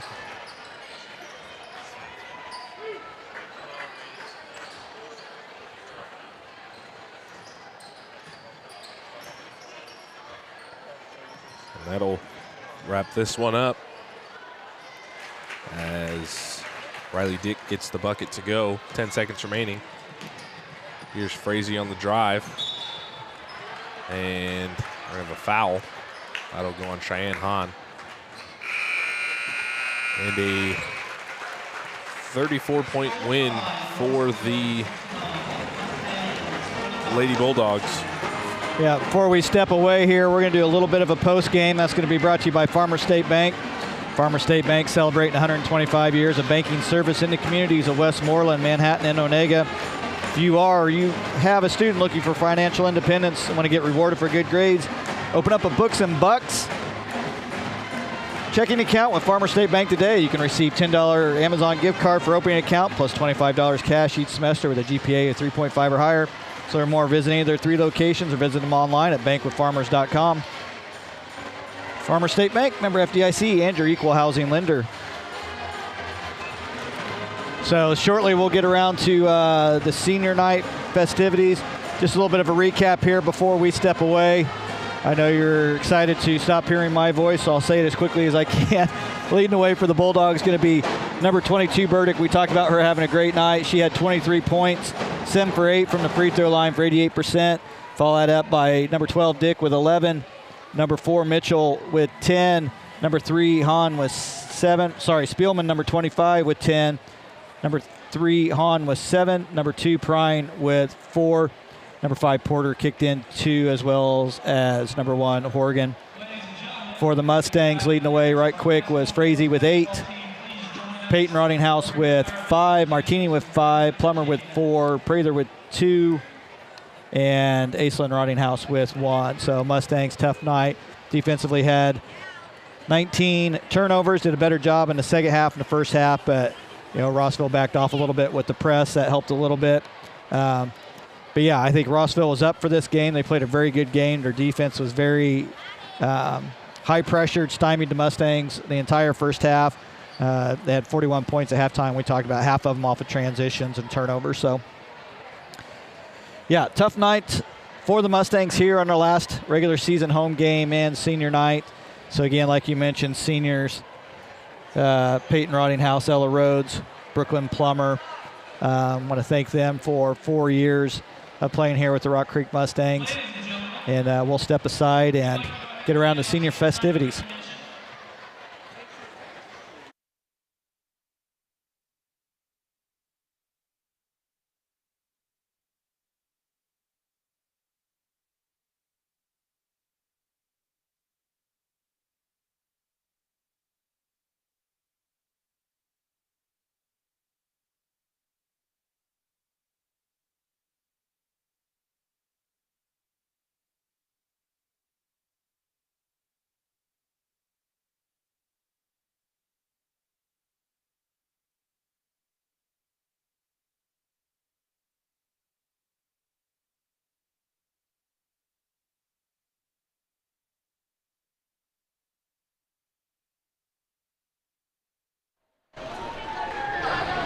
Malachi is the son of Elizabeth and Martin Bell. He has participated in basketball for 2 years, football for 4 years, track for 3 years. Following graduation, Malachi plans to attend a 4-year college and compete in track and field. Malachi's favorite basketball memory was traveling to Cupid and staying overnight in the hotel and bonding with Jet. Malachi will never forget how Jet was always on him like a parent for his manager duties. Last, Malachi would like to share that you shouldn't second-guess yourself. Just learn and go with your dreams. Ladies and gentlemen, Malachi Bell.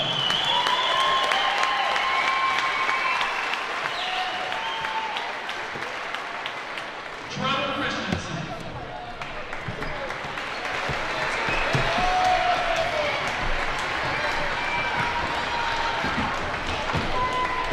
Trevor is the son of Sherry and Brad Christensen. Trevor has participated in basketball for 4 years, football for 4 years, track for 4 years. Trevor has also participated in FCA for 4 years, FBLA for 3 years, Chick-fil-A Leadership Academy for 2 years, debate for 1 year, and NHS for 1 year. After graduating, Trevor plans to go on to college and become an aerial firefighter as well as competing in track and football. His favorite basketball memory is when Rock Creek beat Wamego by 30 and then listening to Stacy's mom on the bus ride back. Trevor would like to thank God for putting him in a place to compete in sports and to do it at the best high school with the best community in the United States of America. Ladies and gentlemen, Trevor Christensen.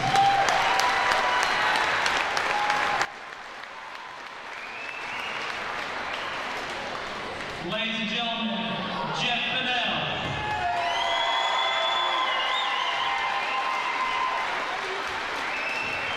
Jeff is the son of Leanne and Mark Crucimano. Jeff has participated in basketball for 4 years, football for 3 years, baseball for 3 years, FBLA for 2 years, and plans to participate in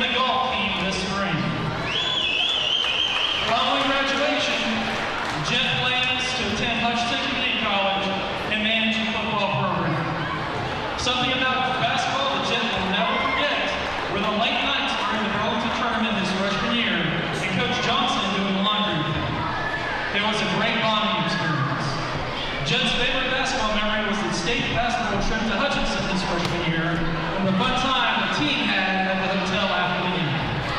Ladies and gentlemen, Jed Fennell.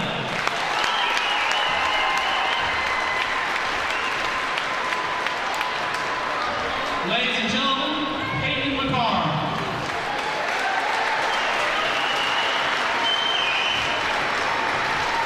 Peyton is the son of Sarah and Nate McCarr. He has participated in basketball for 4 years, baseball for 4 years, football for 4 years, FCA for 3 years, FBLA for 2 years, Chick-fil-A Leadership Academy for 2 years, debate for 1 year, choir for 3 years, varsity choir for 3 years, and after graduating, Peyton plans on attending a 4-year university for construction management. His favorite memory of basketball is smoking Wamigo and then signaling all the way home on the bus. Peyton will never forget staying in the hotel after youth attended throwing things to Dagan while he was on the PR. Peyton wants to thank God, the Rock Creek community, and his family and friends. Ladies and gentlemen, Peyton McCarr.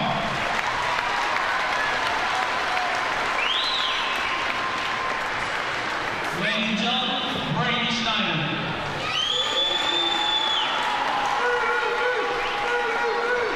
Brady is the son of Danielle and Roger Schneider.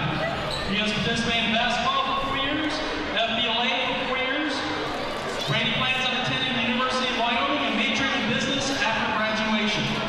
He will never forget arguing with Jet during KU shooting. Brady's favorite memory was beating Appleton in sub-state last year. Finally, Brady wants to remind everyone to live in the moment and control what you can control. Ladies and gentlemen, Brady Schneider.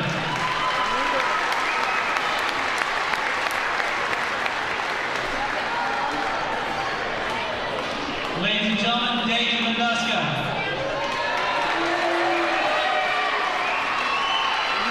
Dagan is the son of Misty and Andy Menduska.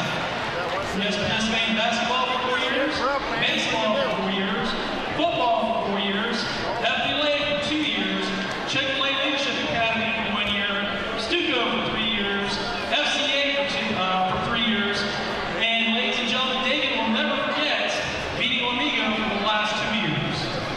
His favorite memory is in 8th grade at the Wamigo tournament, getting hyped up for the game in the locker room. Ladies and gentlemen, if you know, you know. Ladies and gentlemen, Dagan Menduska.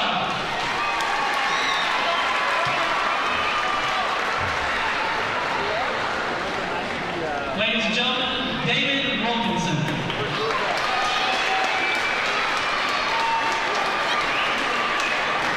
David is the son of Brett and Kate Wilkinson. He has participated in basketball for 4 years, cross country for 3 years, track for 4 years, FCA for 3 years, FBLA for 3 years, NHS for 3 years, student council for 2 years, scholars bowl for 2 years, and has been a class officer for 2 years. David plans to attend a 4-year university and major in chemical engineering. He will never forget spending calling another student a good boy and film after beating Wamigo.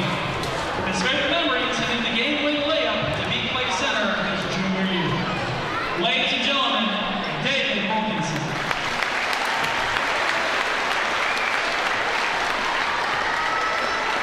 And ladies and gentlemen, let's give our high school basketball seniors one more round of applause, please.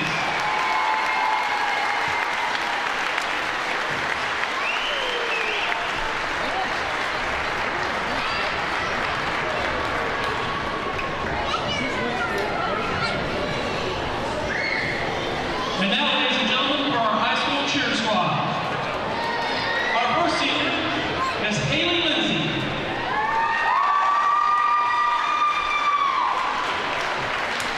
Haley is the daughter of Sam and Brett Lindsay.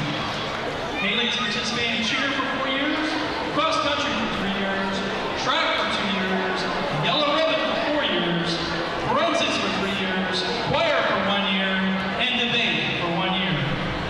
Following graduation, Haley plans to cheer for Independence Community College. One of Haley's favorite memories was a sleepover she had with her girls at the youth game. Haley would also like to thank her family and friends for supporting her throughout high school. Ladies and gentlemen, Haley Lindsay.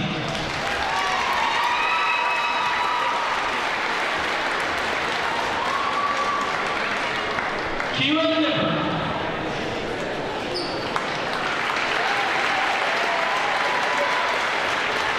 Kara is the daughter of Anna and Jesse Nipper. She has participated in cross country for 4 years, cheer for 4 years, and track for 4 years. In addition, Kira has participated in varsity choir for 4 years, Yellow Ribbon for 4 years, Environmental Club for 3 years, National Honor Society for 3 years, Chick-fil-A Leadership Academy for 1 year, FCCLA for 1 year, and HOSA for 1 year. After graduation, Kira plans to attend Fort Hays University and major in exercise science with a pre-physician's assistant pathway. One thing she will always remember about cheer is driving all the way back from Union to then just get on the bus and drive to McPherson for sub-state basketball. Ladies and gentlemen, Kira Nipper.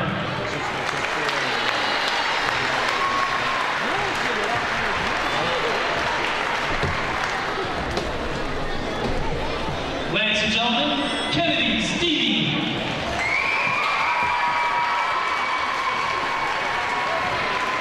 Kennedy is the daughter of J.D. Stevie and Casey Grove.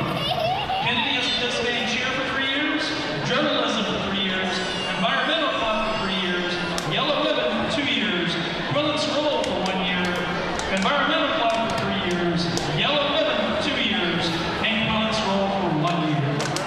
Following graduation, Kennedy plans to attend Fort Hays University to pursue a degree in social work. One of Kennedy's favorite memories for cheer was staying in the hotel in Houston with Kira and Haley. Ladies and gentlemen, Kennedy Stevie.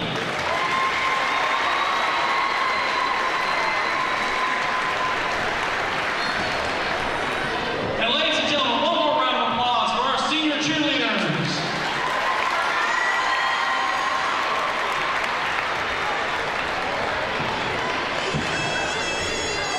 Thank you very much, ladies and gentlemen. We'll go ahead and get started with our band routine, band program now. Our first band senior is Taylor Glenn.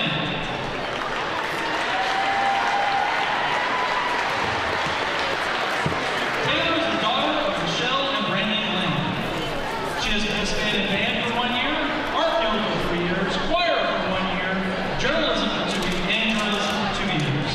Taylor will never forget Zoe biting through her lip trying to pull up her stand for her music stand. Her favorite memory is getting to play with her friends. Ladies and gentlemen, Taylor Glenn.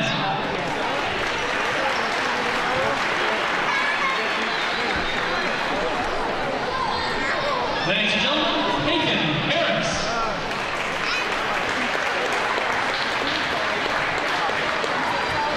Peyton is the son of Chelsea and Brian Harris.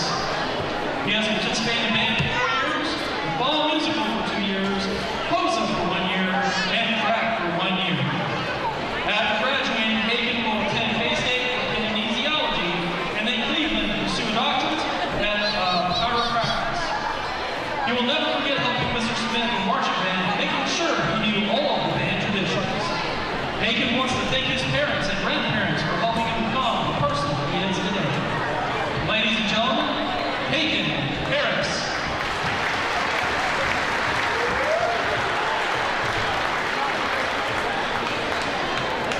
Trey Scott.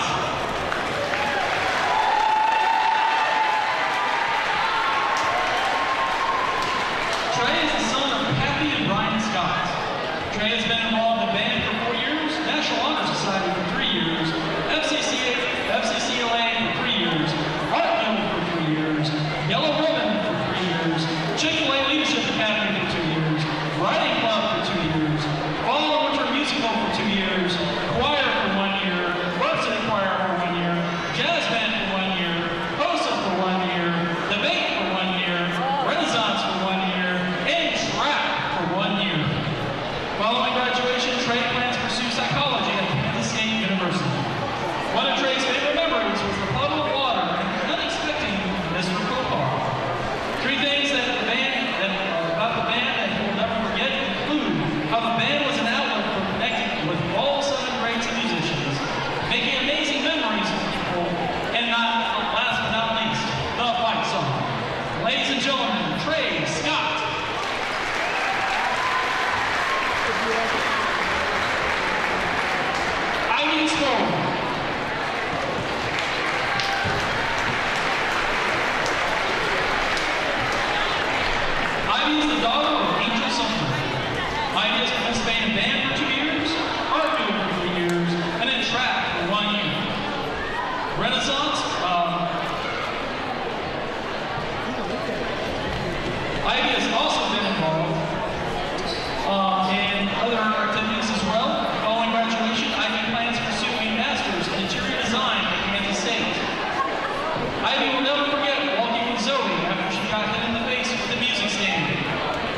Doug's favorite memories was when Mr. Smith was doing a push-up when he stopped at every measure.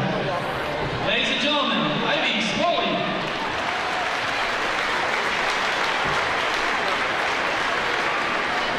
And ladies and gentlemen, Zoe Thompson.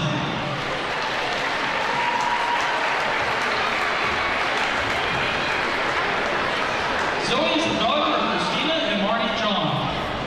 Zoe has participated in band for 2 years, art field for 4 years, choir for 2 years, varsity choir for 2 years, and the high school musical for 1 year. After graduation, Zoe plans to attend K-State and get a bachelor's degree in fine arts. Zoe will never forget having to get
Welcome back to Backroad Broadcasting's presentation of high school basketball.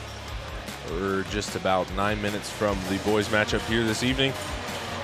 The varsity boys pregame brought to you by Farmers State Bank, celebrating 125 years of banking service in the communities of Westmoreland, Manhattan, and Onega. If you are looking for a new home, then you need to meet the team at Farmers State Bank. They are there to help you make the move. Make the move today and go to bankwithfarmers.com. NMLS number 403435. Isaiah Dobbins, Judd McCormick, coming to you live. That's me. We don't keep forgetting to say our names. People don't know who we are. It's just those guys on Backroads. I mean, yeah. Isaiah Dobbins, Judd McCormick.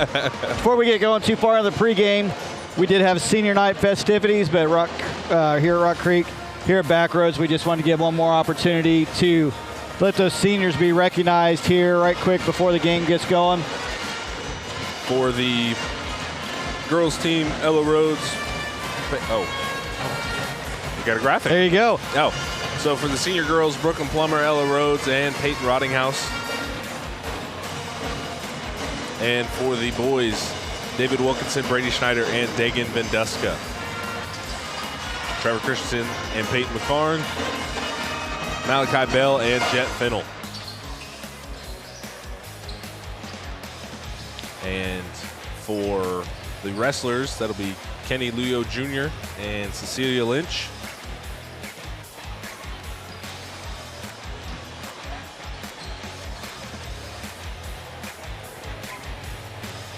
And yeah, so those are the athletes that we have. We want to thank Allie Corbett, who actually provided those senior portraits.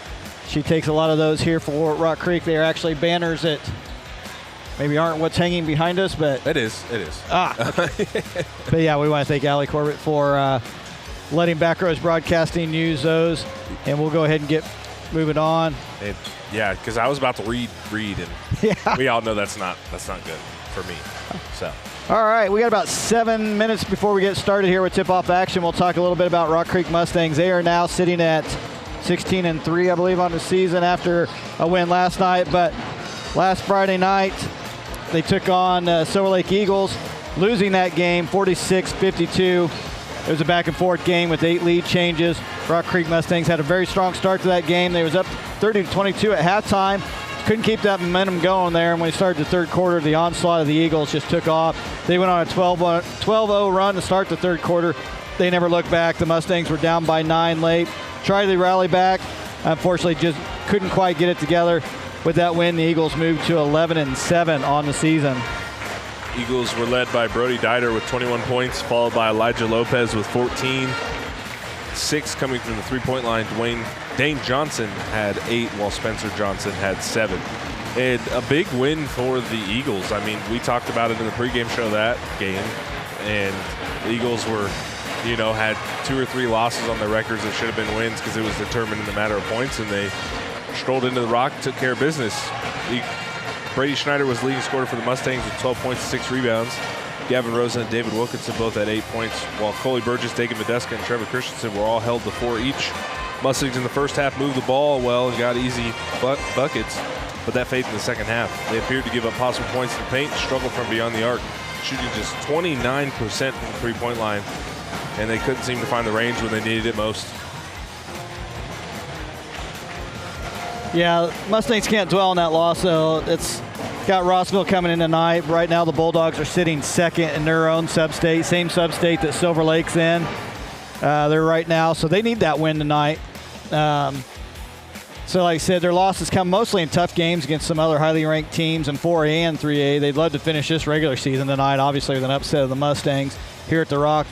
They're trying to lock in their 2 seed right now in the Riley County 3A sub-state bracket. They need a win tonight to get a 2 seed locked in.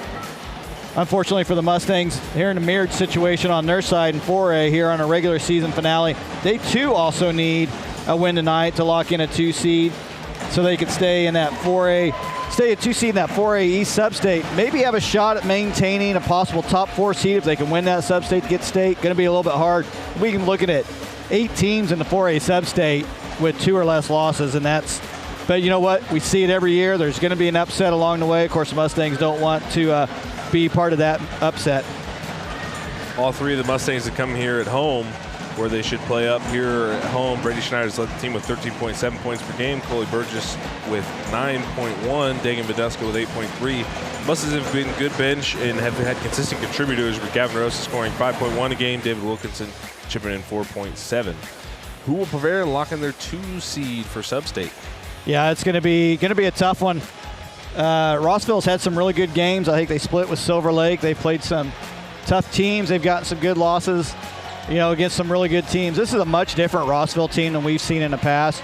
Like Rossville's been mostly known in recent years, probably more for football than for basketball, but their basketball program the last couple of years has continued to get better and better. So we'll see how tonight prevails. They got some interesting athleticism and height on this Rossville team, so the Mustangs could be challenged once again. But before we go too far into that, one other thing we'd like to talk about, we want to give a shout out to the Rock Creek Mustangs wrestlers that are state bound. So congratulations to these Mustang wrestlers that are heading to 4A state wrestling. Joey Perkins, Brooklyn Bernheide, and Cecilia Lynch, the senior Cecilia Lynch. All 3 of those girls qualifying for state. They'll be heading out there. And then on the boys' side, Aiden McKinney qualifying for state. So congratulations to those 4 wrestlers and good luck at state wrestling. So that's probably going to be an interesting matchup at some point down the road. I think Brooklyn Bernheide is 32 or 33-0 on the season, wrestling at 125, I believe. I think you also got, I believe it's Gabby Koppas out of Clay Center that's in that same weight class, who's been a phenomenal wrestler the last few years. I think I remember talking about this. I think it was the first basketball broadcast, and here we are at the last one. It's kind of crazy at times gone, and how their rankings have held up, and be a Clash of Titans here down the home stretch. Yeah, and I can never talk about wrestling without immediately thinking of one of my favorite movies from the 80s about wrestling, Vision Quest, about a guy who actually drops down in weight to wrestle another wrestler that was undefeated all through high school just because he wanted a challenge of actually taking him on. Great soundtrack. Great movie. Highly recommend it for those of you that want to enjoy a nice 80s movie, Vision Quest. There we go. Of course, my rendition of wrestling goes to the WWE, WWF. We got Spine Busters and what else? Stone Cold Steve Austin and... So not real wrestling, and it's basically what you're saying. Oh, but you know what? There have been a lot of real Olympic wrestlers and wrestlers that have gone on. Brock Lesnar. Kurt Angle. Kurt Angle, a multi-gold winner. With a broken freaking neck. Yeah, absolutely. We got about a minute and a half left to go here before game time. Let's go ahead and get into the routes to victory here for the boys varsity game.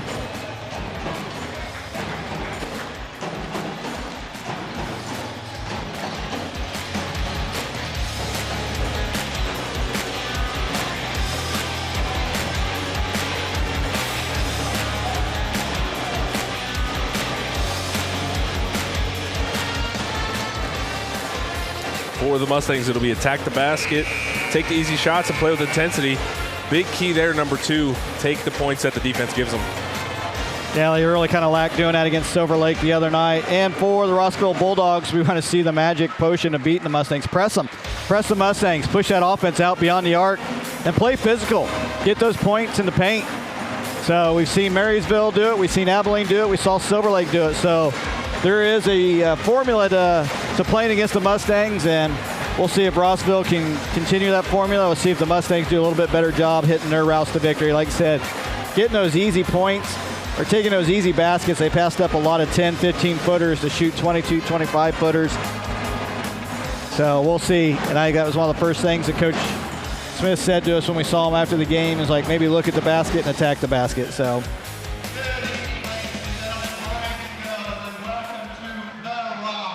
We'll take a short intermission for the national anthem.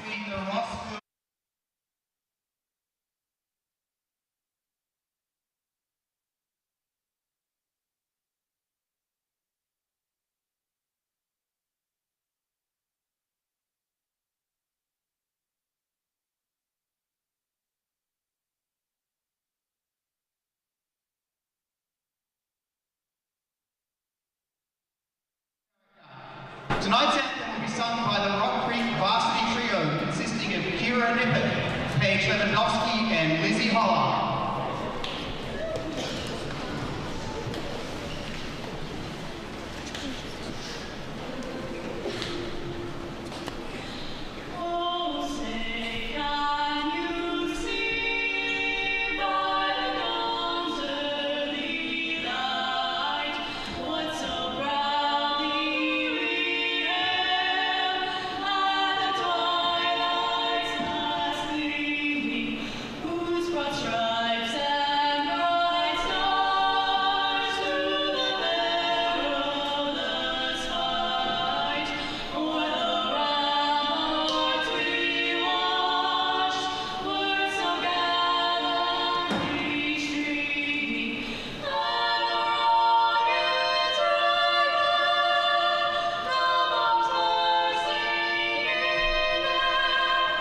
Another great rendition of the national anthem. Yeah, it was Lizzie Holler, Kira Nippert, and Paige Lewandowski that sung that. Starters of the game for the Bulldogs. Number 2, Cameron Badura, a 6'3" junior. For the Mustangs, a 6-foot senior. Number 0, Trevor Christensen. For the Bulldogs, a 5'11" sophomore. Number 3, Jack Donovan. For the Mustangs, a 6-foot senior. Number 12, Peyton McCarn.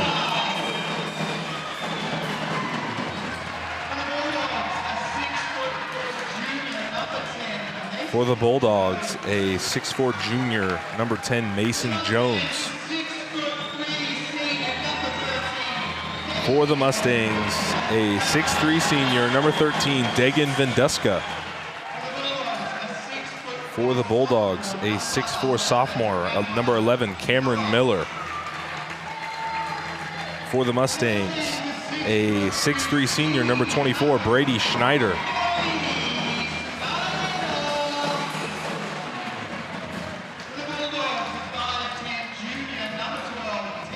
For the Bulldogs, a 5'10" junior, number 12, Tayson Horak.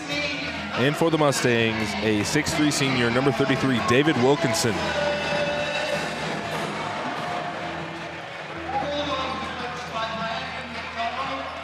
And much like last week, Judd, how we saw Cougars on the Silver Lake Eagles, we have a Horak on the Bulldogs. Yeah, we've said his name and time, or at least that last name and time or two. I believe it's maybe an older brother who has several records in football. Yep. May have been a part of a band at Brain Teaser at one point in time. Yep. So during the girls' game, we talked about Rossville Bulldog cheer squad. Amanda Davis let us know that Rossville High Cheer has won 3 state titles in a row and 4 of the last 5. So I knew they were good, but I wasn't quite sure what level of good. We're dealing with the 95-96 Bulldogs cheer squad. Dynasty. Yeah, that is. A literal cheer dynasty. So here we go. We're all set for the boys matchup here this evening. Of course, Rock Creek Mustang boys coached by Justin Smith, Jackson Goodmiller, Dawson Zinger, assistant coaches. And for the Rossville Bulldogs head coach, Brandon McDonald, assistant coach Noah Cross. And Mustangs will control the tip. Here's Venduska. 2-3 zone for the Bulldogs. Down low, finds Schneider. Schneider can't get the layup to go. David Wilkinson with the extra effort. And Christensen will get the offense set up for the Mustangs, excuse me.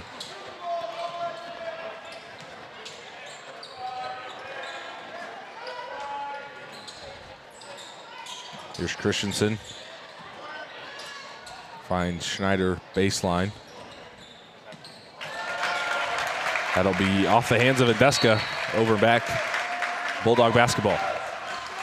Yeah, that zone looks like the Bulldogs, maybe in the last few games, see the Mustangs are having trouble shooting from beyond the arc, so they're going to go ahead and let them have those 3-pointers till they get hot. They want to make sure they're not giving up any more easy ones down underneath to Schneider or Wilkinson or Venduska. Here's Badura down low, going to work on Wilkinson. Floater over Wilkinson's good. And early keys for that first possession offense for the Mustangs. Coming out with that zone look. Spacing an issue early on here for the Mustangs. Find Christensen in the lane, draws a double team, kicks it back out to McCarn. Over to Wilkinson, back to McCarn.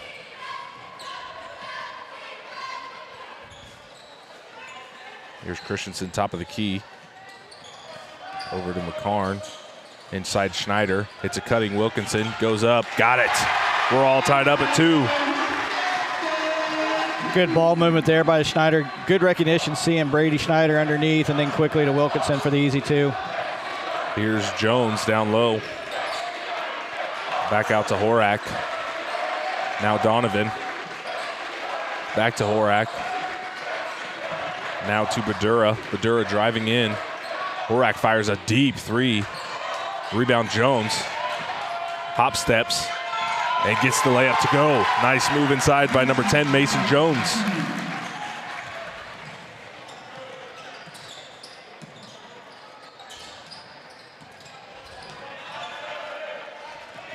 So we talked about in our routes to victory, not taking 22, 25 footers. The second you see them work the ball, try to find easy baskets. So far here in the first 2 minutes, it seems to be what the Mustangs are doing. Giving up a lot of these more open threes, but right there. McCarn's three-pointer won't go. Rebound Christensen. Have a jump ball between him and Horak. Possession arrow will go to the Bulldogs.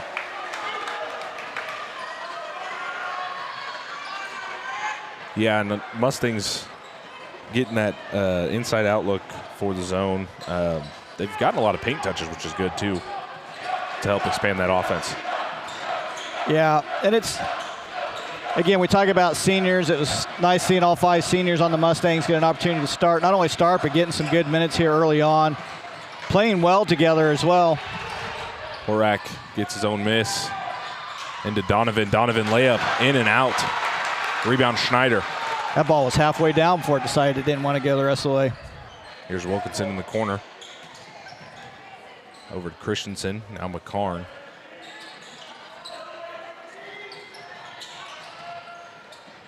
Nice pass inside to Venduska. Tries to hit a cutting Wilkinson. We poked out to McCarn. 4:49 remaining here, first quarter. Here's Venduska on the drive. Back out to Christensen. Fires a three. Can't get it to go. Rebound will go to Mason Jones. Here's Tayson Horak. Pull up three. Got it. Third time's the charm there for number 12, Tayson Horak. Yeah, he likes that spot right there. He was real close on the last few and found the right range on that one.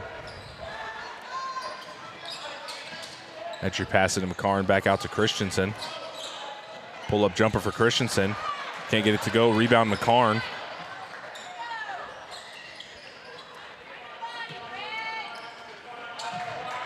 Back to McCarn. Drives in. Floater. Can't get it to go. Rebound Mason Jones. Here's Jack Donovan. Now to Tayson Horak. Over to Badura. It's like Mustangs are in a, almost look like a 1-3-1, but nobody's moving for Rossville, so it ended up just being a matchup, man. And Wilkinson draws the charge.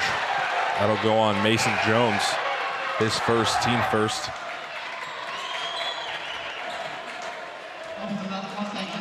With group substitution, Coley Burgess, Riker Zeller, Gavin Rosa, and Peter Martini check in for the Mustangs.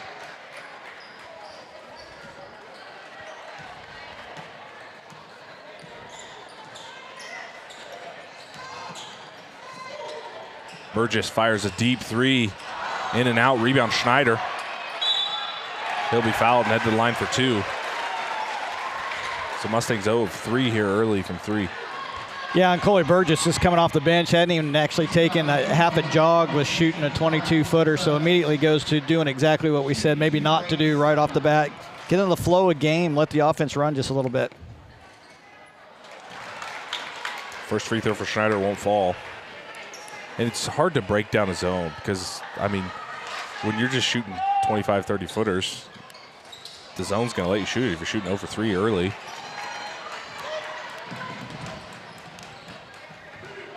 And Schneider missing both those free throws. Very uncharacteristic. That'll be Cameron Miller. Can't get the second chance bucket to go. But Mason Jones there to finish it up. Here's Rosa. Inside to Martini. Back out Schneider. He'll fire a corner three. Can't get it to go. Rebound Tayson Horak.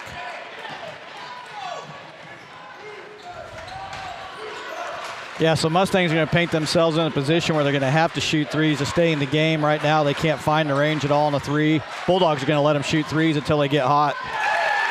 Nice putback there by Mason Jones. Back-to-back buckets. 11-2 run for the Bulldogs.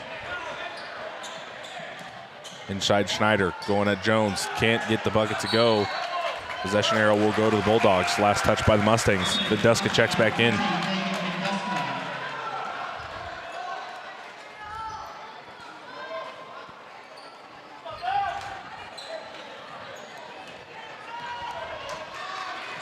2:20 remaining here, first quarter.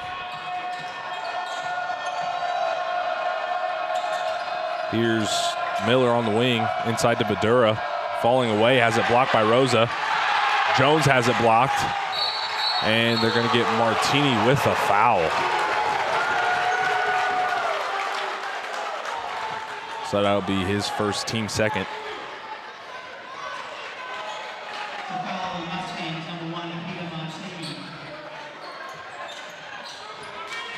Here's Donovan, back to Horak, over to Miller.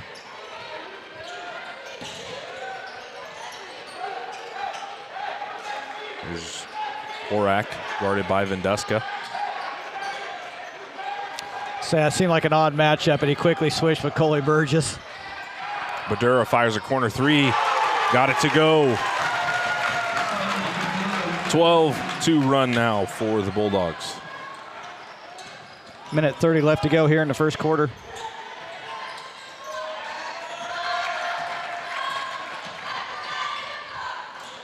Coley Burgess fires a three. Can't get it to go. Rebound, Gavin Rosa.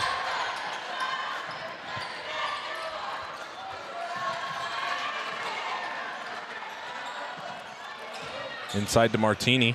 Back out to Burgess. Burgess driving baseline. Skip past to Rosa. To Zeller. And they're going to get Tayson Horak with the foul.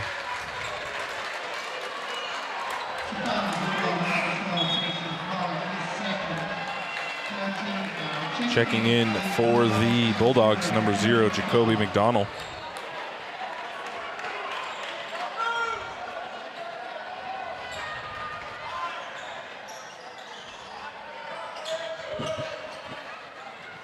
Here's Martini now, 50 seconds remaining. Venduska drives baseline, back out to Martini. Zeller corner, drives baseline, back out to Rosa. Over to Martini, he fires a three. In and out. The drought continues for the Mustangs. Rebound, Mason Jones. One-shot territory for the Bulldogs here, 30 seconds remaining. Here's Miller on the drive. Gets the layup to go. 16-2 run for the Bulldogs. Yeah, probably one of the worst starts we've seen for the Mustangs so far this year. Only 12 seconds left to go in the first quarter. Burgess fires a three. Gets that one to go. Snaps the cold streak for the Mustangs. McDonald's last second attempt won't go. Only 5 first quarter points for the Mustangs. Yeah, this break in the quarter is going to be brought to you by Shortstop. Offering the convenience you need, the service you deserve. You'll find a friendly employee ready to serve you every time you walk through the door. Shortstop always has daily food and drink specials, the highest quality fuel at each of their 17 locations throughout Kansas, including Clay Center, Wamego, Manhattan, and Westmoreland. No matter where you're going or how long it takes to get there, you're always going to have time for a Shortstop. Second half of it, it's going to be brought to you by Faith Furniture. Serving the Manhattan and surrounding area since 1952, Faith Furniture takes pride in the value, selection, knowledge, and family experience to share with all of their customers. If you're looking for a full arrangement of great-looking furniture for your living room, dining room, bedroom, or office, or just looking for that perfect accent that ties the room together, Faith Furniture has what you're looking for. When it comes to buying new furniture, you've got to have faith.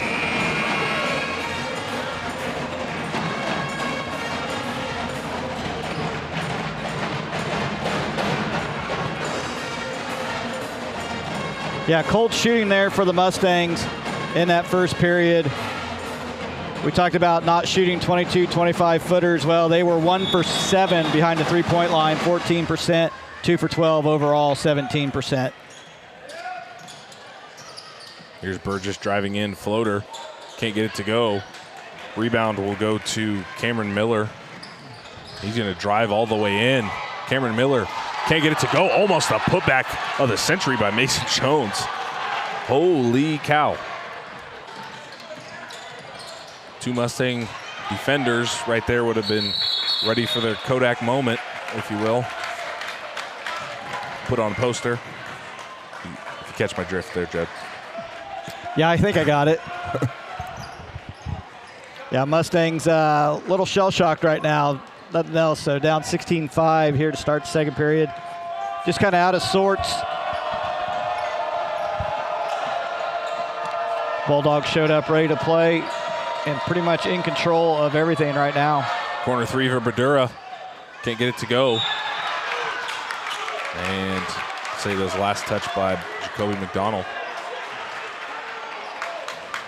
I don't know what his vertical is, but he was really high on that. He was up there. Going for a putback of his own. It's listed at 5'5", but he played all of 6 foot on that particular one to knock the ball out of bounds. Zeller on the drive, pull-up jumper. Rattles it home. Finally takes the lid off the basket for the Mustangs.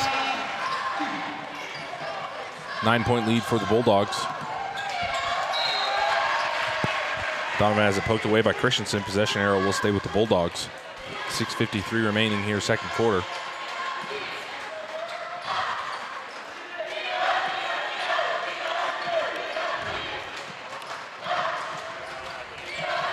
Here's Miller. Going to work on Venduska. Back out to Badura. Over to McDonald. Donovan fires a three. Can't get it to go. Rebound Christensen. Mustangs have numbers. Goes ahead to Zeller. Inside to Venduska. Nobody cut in the lane.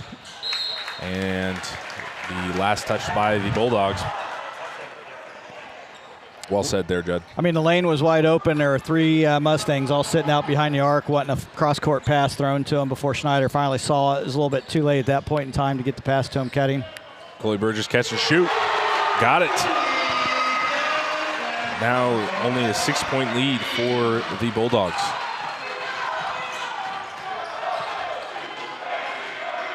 Back-to-back 3-point buckets for Coley Burgess.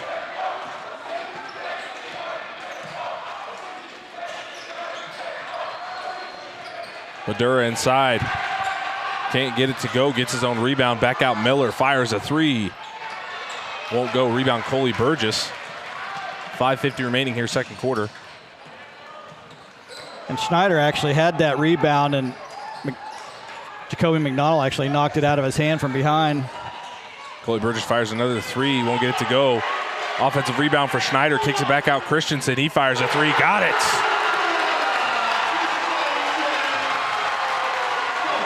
Big run here for the Mustangs. And Brandon McDonald calls a timeout. The timeout's going to be brought to you by Little Apple Quality Homes. Little Apple Quality Homes is your source for manufactured modular and mobile homes. Little Apple Quality Homes is the leader for manufactured homes in Kansas, locally owned and operated in Manhattan. With a combined 54 years in the business, they are dedicated professionals that are ready to assist you with your new home. Little Apple Quality Homes carries Skyline, Schultz, and Clayton Homes, some of the best builds and most respected names in the industry. Visit Little Apple Quality Homes today at littleapplequalityhomes.com.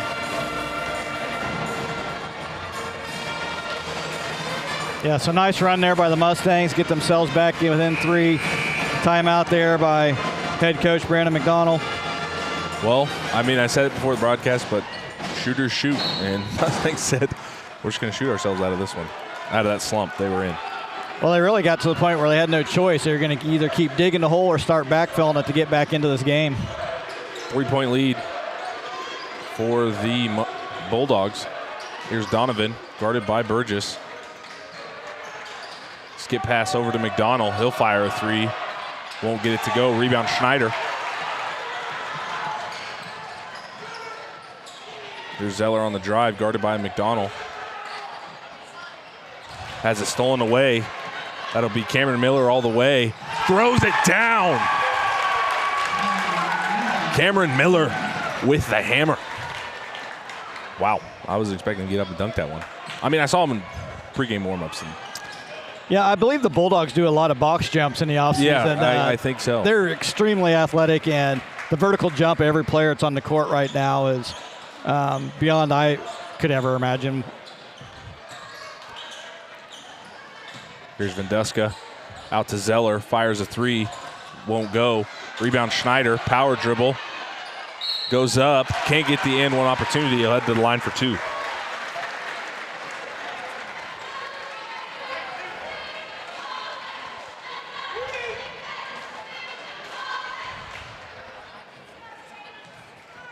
That'll go on number 2, Cameron Badura. His team first. Schneider can't get the first free throw to go. Gavin Rosa checking back in for the Mustangs.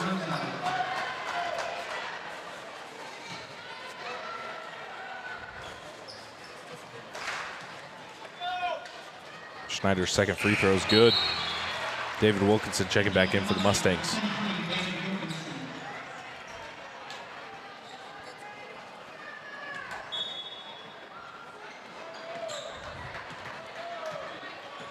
Four minutes, 10 seconds left to go here in the half. Lob inside for Jones, has it stolen. Rosa, nice pass to Burgess in the corner. Makes McDonald fall over, pull-up jumper for Zellers, good. 2-point ball game. 3:45 remaining here, second quarter. Yeah, and we didn't have an angle. There's a lot of bodies. I don't know if he just got his feet going backwards and he fell, or if there was a bit of contact or push off. I didn't catch it, but needless to say, it freed up some space. Deep three for Donovan won't go.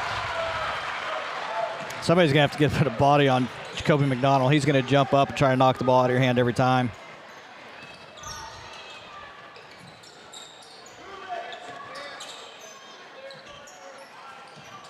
It's one of those spark plug players. Whew, that's a tough one.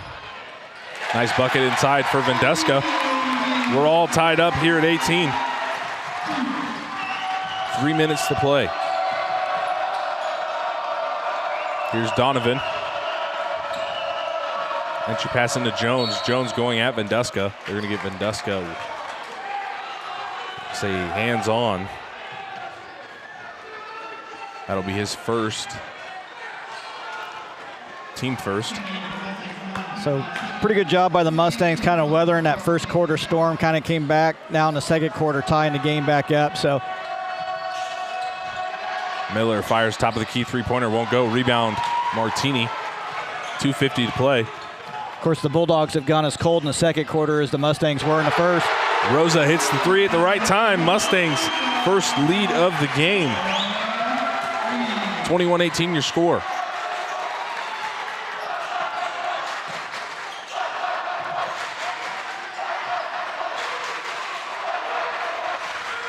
Here's Cameron Miller. Entry pass into Horak, back out to Badura. Miller driving in. Nice finish inside.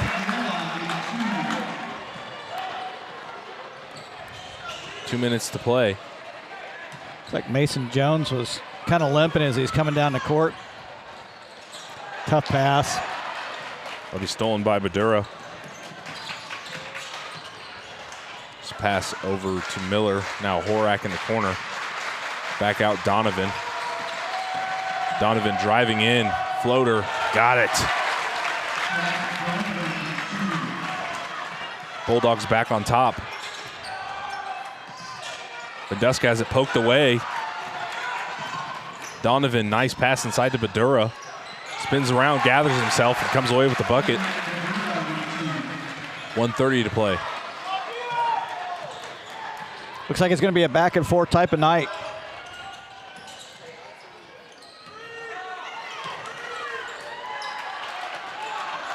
And another turnover by the Mustangs. Horak drives in, kicks to Badura.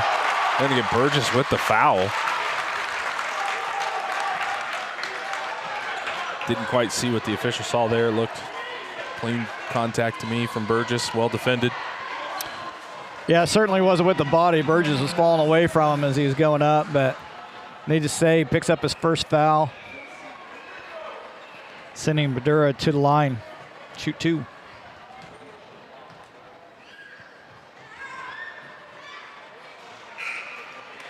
Badura's first free throw rattles home.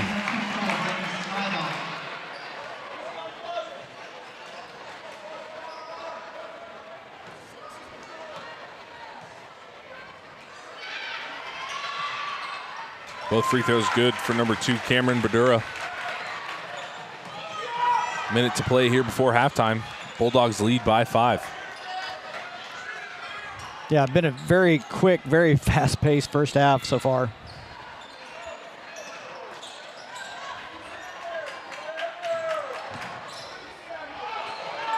Nice move inside by Burgess. Get the layup to go. 50 seconds remaining. Badura out to Donovan. Deep three. Can't get it to go. Rebound Rosa. Rosa driving in. Kicks to Wilkinson. Wilkinson layup. Good. Good heads-up play by Rosa. Didn't run into a charge. Saw Wilkinson on the other side for the easy bucket. Donovan loses the handle. They're going to get Martini with the reach. Or, excuse me, Burgess with the reach. I think that was Peter Martini. Yeah, I agree. They signaled the wrong. So, yeah, the officials need to get together. Actually, Coley Burgess was signaled for that foul, but Peter Martini was the one that was all over him. So they'll get together here. They'll get it figured out. So that'll go on Martini. So that's Martini's first foul. Ooh. While passing to Jones, hard foul by Schneider.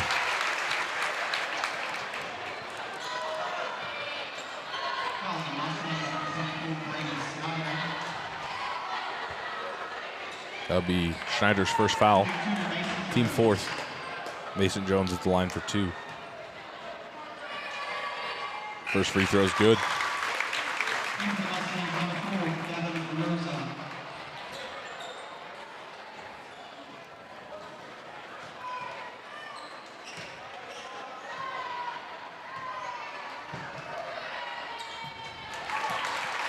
Both free throws good for Mason Jones. 3-point lead, Bulldogs. 15 seconds remaining here, second quarter.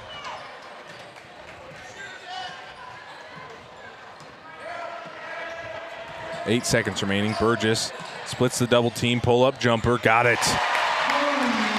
Donovan gets the inbound, driving through traffic, half court heave. Ooh. Ooh, close one there. I'm glad I didn't say that looked good out of the hands. So 1-point lead for the Bulldogs going into halftime. Yeah, that was so quick we didn't even have a chance to get to our first Bandit Brain Teaser. So we're going to go ahead and get to our first Bandit Brain Teaser, and we'll follow that up with a quick ad break. But what is the Kansas High School boys team record for most points in a game by a losing team? That's a lot. A, 87, B, 94, C, 103, or D, 107. We'll actually probably give you that answer before we start second half action. But before we step away here for a little bit of a break, we're going to get ahead and recognize this ad break by Farmer State Bank. Farmer State Bank celebrating 125 years of banking service in the communities of Westmoreland, Manhattan, and Onega. If you are or you have a student looking for financial independence and want to get rewarded for good grades, open up a Books and Bucks checking account with Farmer State Bank today. You can receive a $10 Amazon gift card for opening an account plus $25 cash each semester with a GPA at 3.5 or higher. To learn more, visit any of their 3 locations or visit them online at bankwithfarmers.com. Farmer State Bank, member FDIC, and your equal housing lender.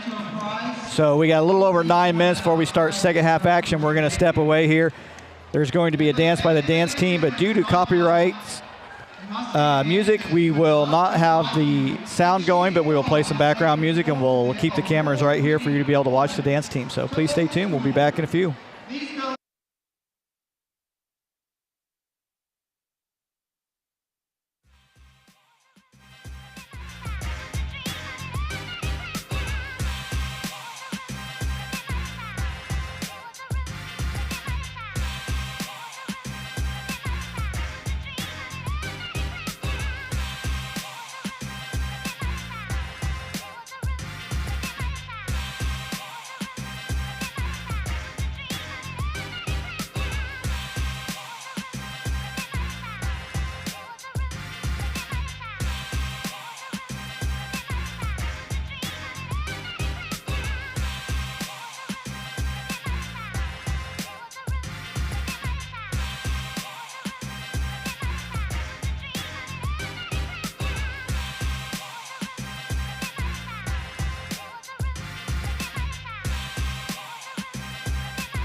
Welcome back to Back Row Broadcast's presentation of high school basketball.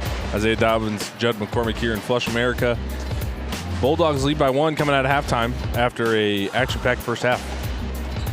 Yeah, it was a very entertaining game. You know, Bulldogs controlled the entire first quarter, and then the Mustangs basically took over in the second quarter to get back into this game.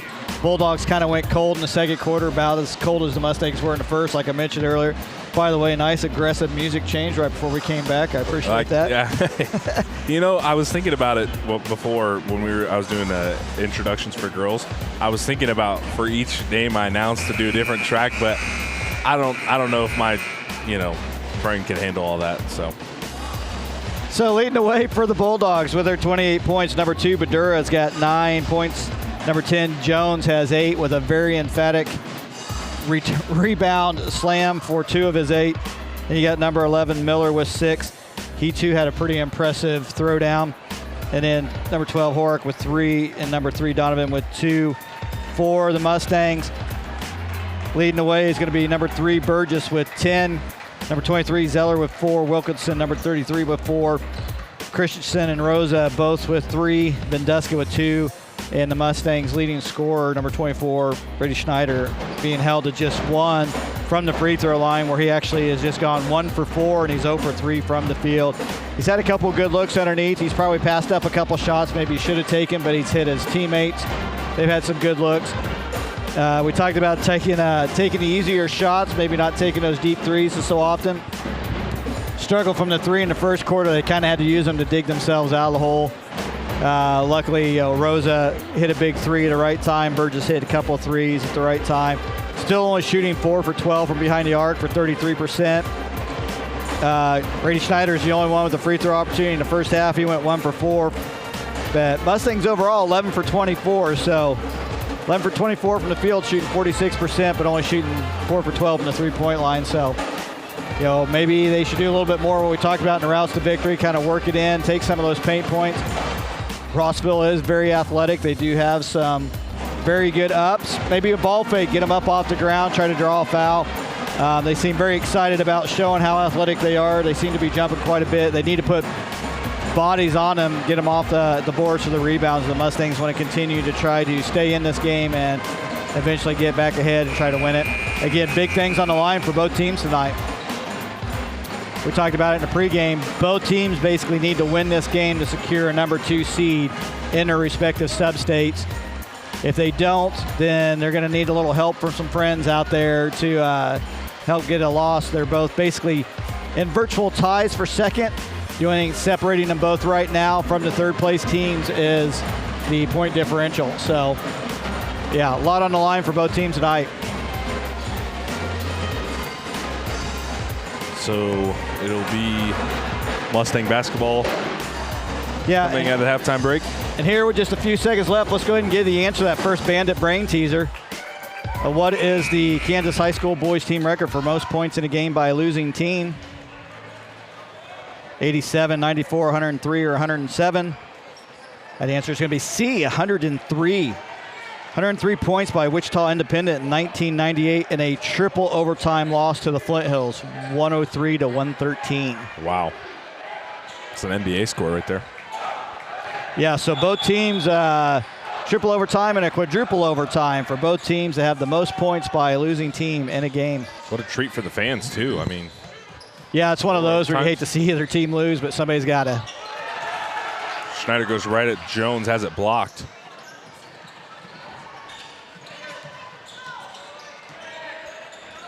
Donovan has it poked away by Christensen. Gets it back, Badura inside. Gets the floater to go. Bulldogs strike first coming out of halftime. 30-27, your score.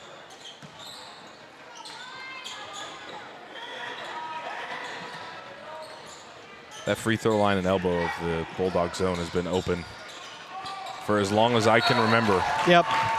As turnover there by the Mustangs. Yeah, they passed that one up a few times, but their back is to the basket. Even when they can get in that area, they're not squaring up, so they're not seeing it, which is kind of odd. Maybe running the old post play. You know, one of the first things you do is look to see the handoff, then you turn and square up to the basket. But we're going to have Different opinions on the sideline. Vandeska said he didn't touch it, but referee said possession arrow will stay with the Bulldogs. Nice pass inside to a cutting Horak. Can't get the layup to go. Rebound controlled by Schneider. Here's Zeller on the drive. Throws it away. Stolen by Miller. Miller will be fouled by Burgess. And guess we'll see right here where they got the foul corrected in the first half. That should be his second. That'll send Cameron Miller to the line for 2.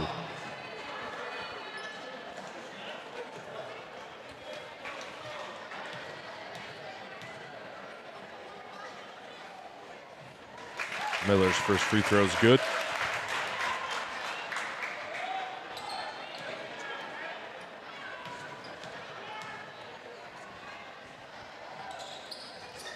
Can't get the second one to go. Rebound Vandeska.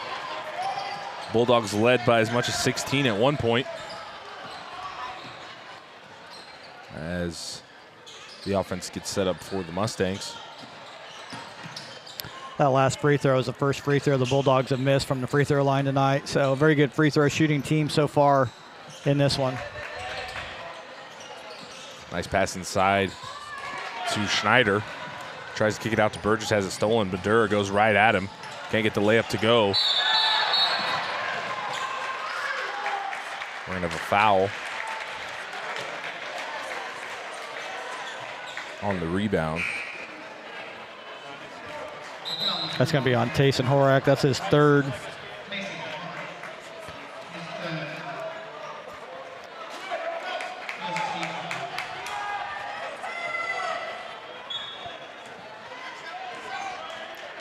(31-27) your score.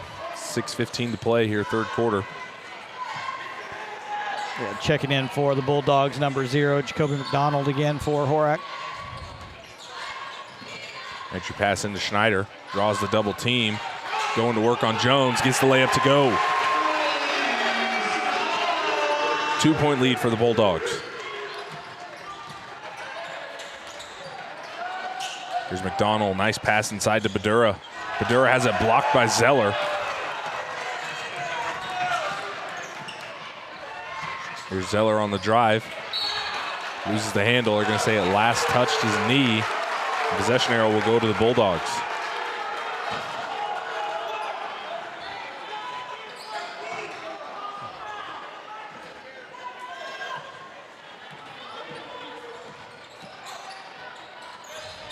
Miller inside to Badura. Badura draws a double team. Has it poked away. Possession arrow will stay here.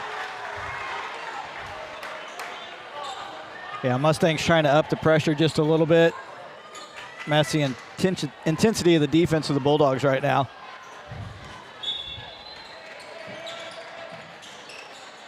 Nice pass inside to Badura. Good inbounds play right there. Set inbound play. A lot of movement happening. Badura left alone, 2-footer.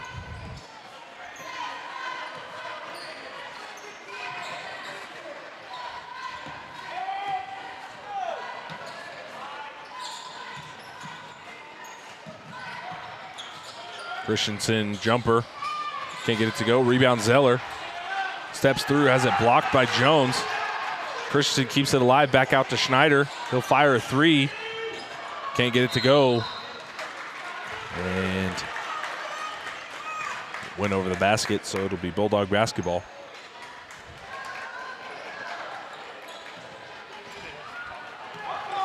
So Schneider needs to kind of compose himself a little bit. He gets frustrated and he starts kind of taking some bad shots here or there, trying to get his points, try to get back in the game, trying to take it all on himself. Right. Donovan, top of the key, 3-pointer. Can't get it to go. Rebound Christensen. And not only that, but, I mean, the last bucket for the Mustangs coming off Schneider, he had a nice move inside to get the easy 2, step around, finish. I mean, for me, I would want him to go back to the block, back to basics here. Yeah. But a 3-point bomb by Donovan, 1-point lead Bulldogs. Badura driving in, finds Jones. Jones gets the left-handed layup to go. 3-point lead now for the Bulldogs.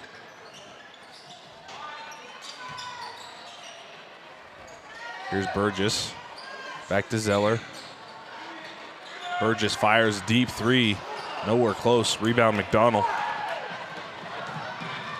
Nice pass inside to Badura, and they're going to get Burgess with the foul.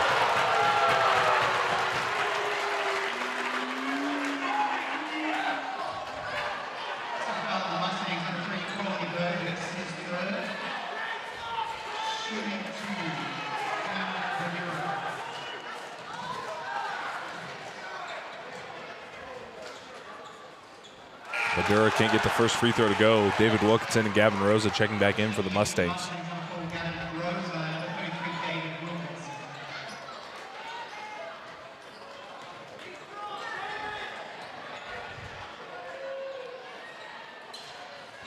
Badura gets the second free throw to go.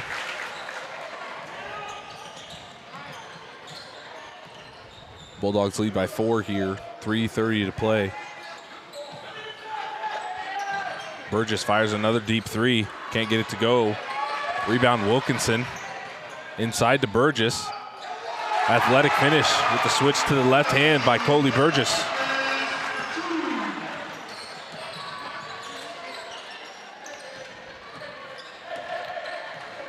So I'm not going to lie, of course, the last couple trips down, Burgess with some long distance, unnecessary threes, caught a break, got a rebound there.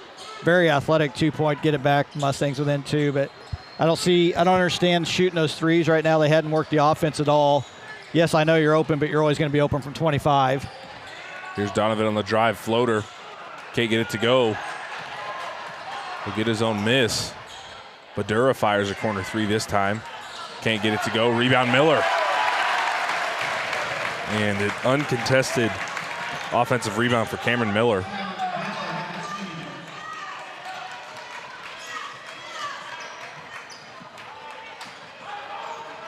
.230 to play now. Bulldogs lead by 4. Pass almost stolen from Burgess. Comes away with it. Out to Zeller, fires a three. Can't get it to go, gets his own miss. Inside to Vendeska. Oh, they're going to charge. And they're going to give Vendeska lowered his with shoulder. the charge. That's a no-brainer right there. He got the ball, and the first thing he did is he squatted down, lowered his shoulder, and ran into him. He should have gone straight up. He had the height. He had the ball up high. He was already at 6 feet. No sense of dipping his shoulder and going in for another 2. Well, not only that, but I think Vendeska was a little angry that he didn't get a call under the basket. He went up for a rebound. He ended up on the floor. Yeah. So a little added incentive to that. And going to get Coach Smith with a technical foul.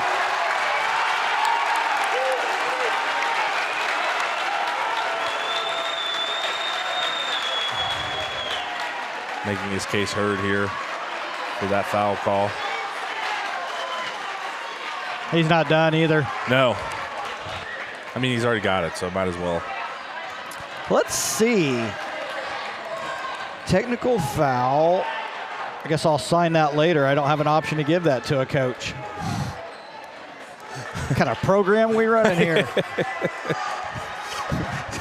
2:06 left to go in the third. Looks like it's going to be Jack Donovan. First free throw's good. I don't know how many he's going to get, but yeah, I think he'll get 2 here, and then they'll have possession on the sideline. I wasn't sure. Another referee came over after Coach Smith was waiting for the student section to get up and go, and I almost thought he picked up a second. I thought he was heading to the locker room there for a second. That just took me back to Frank Martin days at K-State when they would just go rambunctious after he'd get the technical foul. Yeah, they're trying to get ready for the tournament. Student section coming alive here at the Rock. First time we've heard it really all season, yes. Probably this loud in here. So McDonald gets the offense set up. Here's Badura inside to Miller. Going to work on Burgess, loses the handle. McDonald comes away with it, far side. Back out to Donovan, 1:30 to play. Here's Miller now. Throws it away to Rosa. Parents are into it, students are into it. 6-point lead for the Bulldogs. Here's Wilkinson in the corner. Back out to Burgess. Fires a three. Got it. You know, we did talk about Mustangs' three-point shooting being a little streaky, but those three-pointers have come at the right moment. Yeah, well, you shoot enough of them, a few of them's got it. That's but true. Yeah. That's true. Right now, it's probably as big a moment as they can. And really, right here, if they hit a three right here, the roof's going to come off the building. I think you're probably going to see a timeout taken by Rossville. Good entry pass.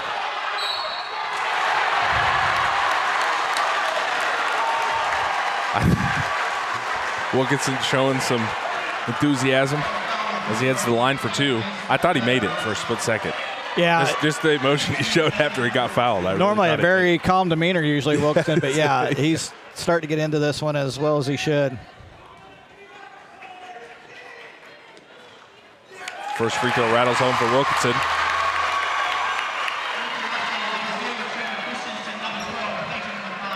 McCarn and Christensen checking into the game for the Mustangs.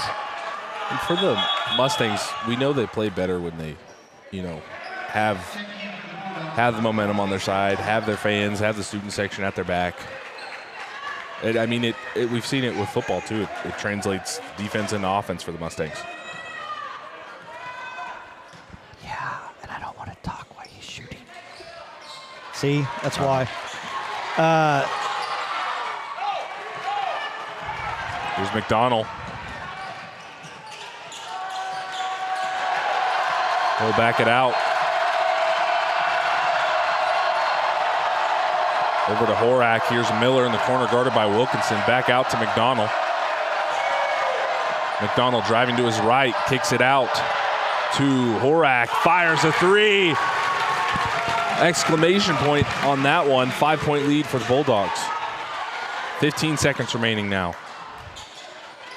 Martini over to Christensen, into Wilkinson. And Justin Smith wants a timeout. 10.3 seconds remaining. This timeout's going to be brought to you by Little Apple Quality Home Sales. Little Apple Quality Homes is your source of manufactured modular and mobile homes. Little Apple Quality Homes is a leader in manufactured homes in Kansas, locally owned and operated in Manhattan with a combined 54 years in business. They're dedicated professionals that are ready to assist you with your new home. Little Apple Quality Home carries Skyline, Schultz, Clayton Homes, some of the best built, most respected names in the industry. Visit Little Apple Quality Homes today at littleapplequalityhomes.com.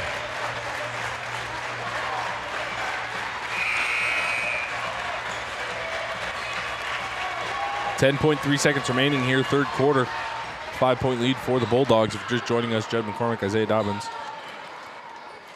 here on the Backroads broadcast. Mustangs looking for a last second shot here. 10.3 left to play in the third. Inbound to Burgess. Well defended by McDonald. We're going to say last touched by Burgess.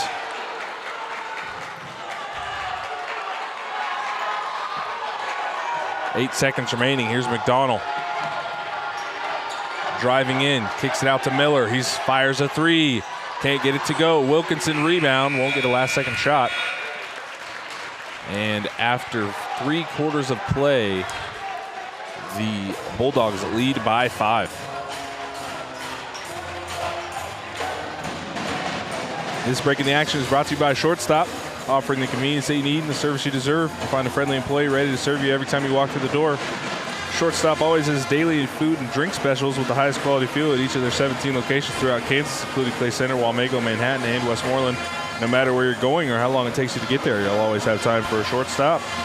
Also brought to you by Faith Furniture. Serving Manhattan and the surrounding area since 1952, Faith Furniture takes pride in the value, selection, knowledge, and family experience to share with all their customers. If you're looking for a full arrangement of great looking furniture for your living room, dining room, bedroom, or office, or if you're just looking for the perfect accent to tie the room together, Faith Furniture has what you're looking for. When it comes to buying new furniture, you gotta have faith.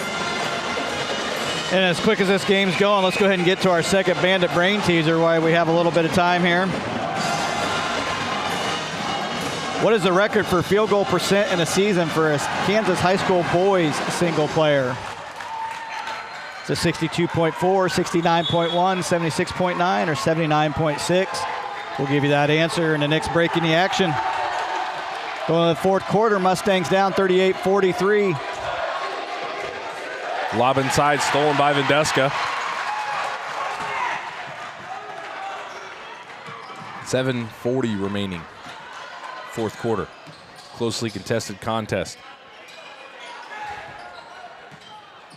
Here's Zeller over to Burgess.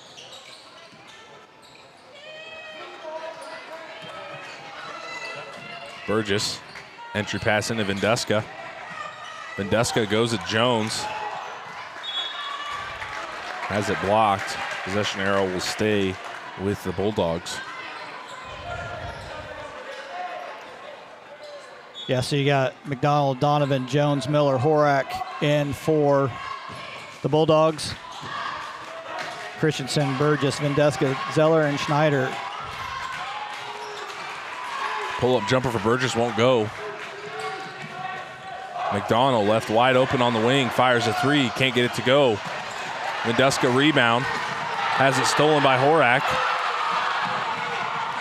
Burgess driving in, has it poked away by Miller. And they're gonna get 11, Cameron Miller with the foul. I believe that's just his first foul. First team foul here in the fourth.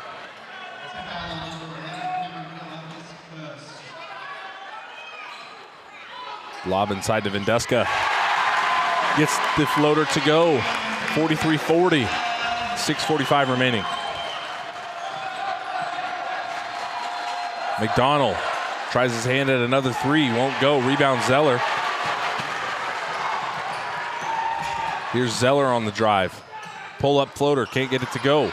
Rebound Jones. Out to Miller. 3-on-2 break. They say Christensen got tangled up with Cameron Miller. That would go on him, his first.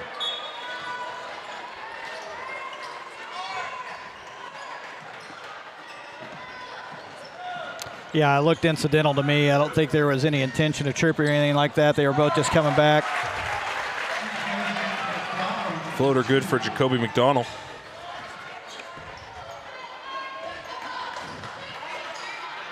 Pass inside to Vendeska. Vendeska out to Christensen. Christensen finds Burgess. Can't get the three to go. Toss it for the rebound. Rebound Schneider. Has it rejected by Jones.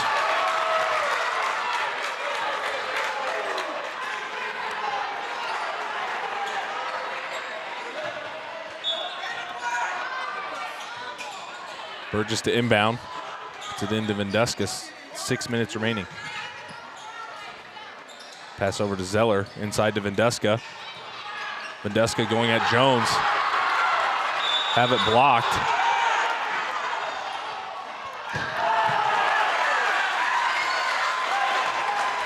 We're gonna have possession arrow stay with the Mustangs. Mason Jones just being a presence in that paint for the He Mustangs. absolutely is. And what's amazing is they are not getting him off his feet. He is not jumping until they go, so he's not taking any of the ball fakes. I was talking about it earlier, tried to ball fake, get him up off the ground. He's not biting. There's a foul on the floor. So very disciplined defender down there. You know, generally you get guys his age with his abilities, man, they want to block every shot they can come their way, but he's right. patient. He's a learned shot blocker. He's not going for anything. Schneider goes to Jones, has it blocked, but they're going to say they got him with the body. That'll send Brady Schneider to the line for two. 45-40, 5:40 remaining. Yeah, and I would agree. I think it was their bodies made contact. The block looked good up high. They went ahead and called it on the arm, but if anything, I'd have said it was with the body. But yeah, his timing has been really, really good on all those all night long.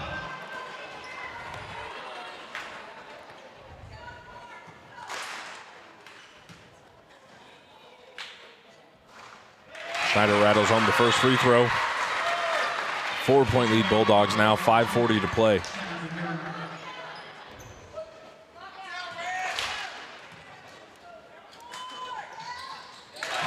Both free throws good for Brady Schneider. Badura check back in for the Bulldogs. McDonald getting a break. 3-point lead for the Bulldogs in a crucial matchup for the 2 seed in the sub-state tournament. We're gonna have a foul on Vendeska. That'll send not quite Jones to the free throw line yet. Mustangs still have some fouls to give.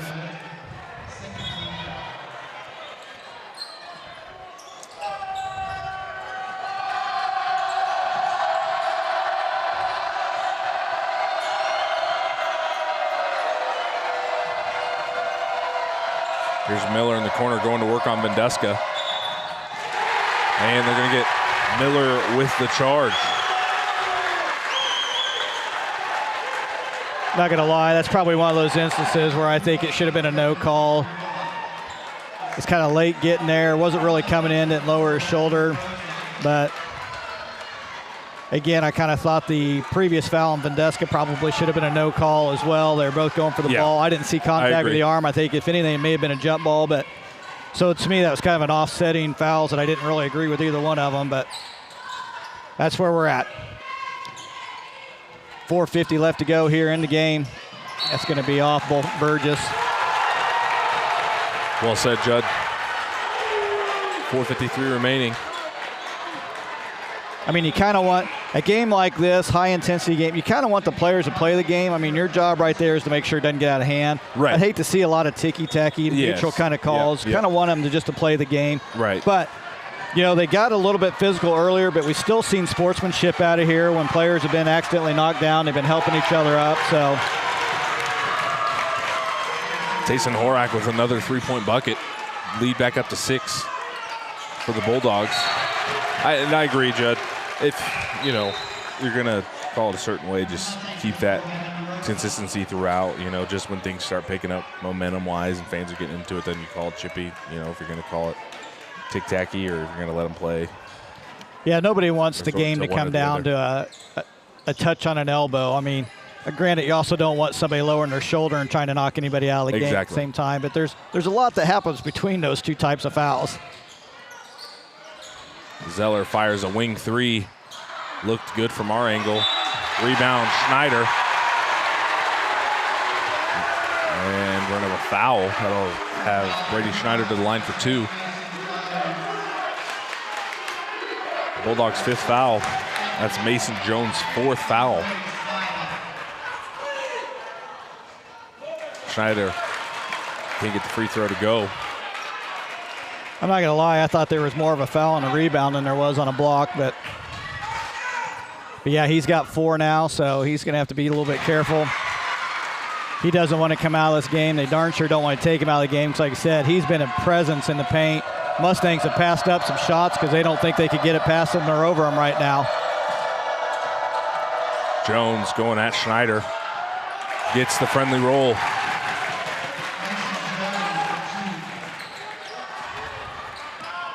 Seven-point lead now for the Bulldogs. Yep, now might be a time for one of those timely threes we talk about. Bulldogs in a 2-3. They're going to let them have the three-pointers right now. Probably anybody but number 3 is the only one on the court they don't want taking it. Schneider can't get the three-point attempt to go. Kept alive by Burgess. Back out Zeller. Zeller drives in, pull-up jumper. No good. Rosa comes away with the offensive rebound. 3:30 to play. Burgess deep 3. No dice. Rebound Jack Donovan. Pass over to Horak, has it tipped away by Vendeska. Ahead to Miller. Miller drives in, floater. Can't get it to go. Rebound inside by Schneider. Ahead to Vendeska. Going at the rim. Layup's good. 5-point lead for the Bulldogs. 2:50 left to go in the game. Back and forth, what we've been seeing. Even if it's not the points, it's definitely been the play. It's been a fast-paced game and has gone very, very quickly. In my opinion, just sitting here watching it, it seems like the game has just flown by. Miller on the drive has it poked away. And Brandon McDonald wants a timeout to talk things over.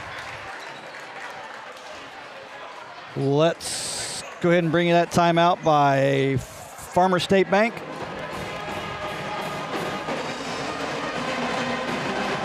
Farmer State Bank celebrating 125 years of banking service in the communities of Westmoreland, Manhattan, Onega. If you have a student looking for financial independence, want to get rewarded for good grades, open up a Books and Bucks checking account with Farmer State Bank today. You can receive a $10 Amazon gift card for opening an account plus $25 cash each semester with GPA at 3.5 or higher. To learn more, visit any of their 3 locations or visit them online at bankwithfarmers.com. Farmers State Bank, member FDIC, and your equal housing lender. This is also brought to you by Roach Media Group, your friendly professional photographer. Packages available for engagements, weddings, professional headshots, senior and family portraits, providing high-resolution image files or prints taken on location or in their studio with professional edits available. They are also your local area expert in real estate photography and videography. Ask about the drone and VR 360 tours and reach out to them today at roachmediagroup.com. That's ROCHE mediagroup.com. Jones has it poked away. Here's Badura on the drive, falling away, baseline jumper, can't get it to go. Rebound, Burgess.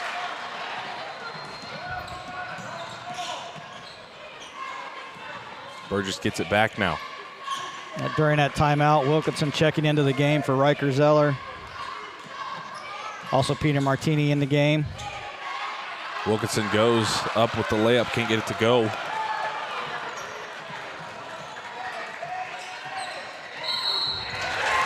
And they get Jones with his 5th foul on the screen.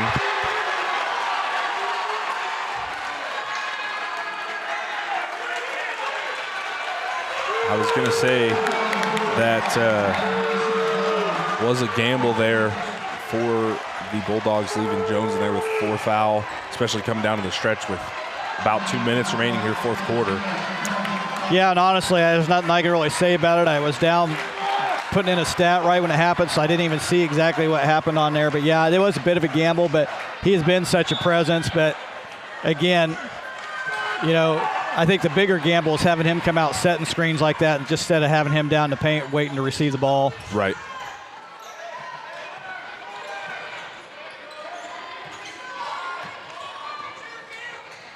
Rosa fires a deep 3. Can't get it to go. Rebound, Martini. Tries to throw it off one of the Bulldog defenders, and McConnell comes away with it. Minute 30 to play. Would have liked to see the Mustangs go into the paint with Jones out. Absolutely. 25-footer with the biggest guy on the court sitting on the bench. Donovan make a lot of sense. with the deep 3.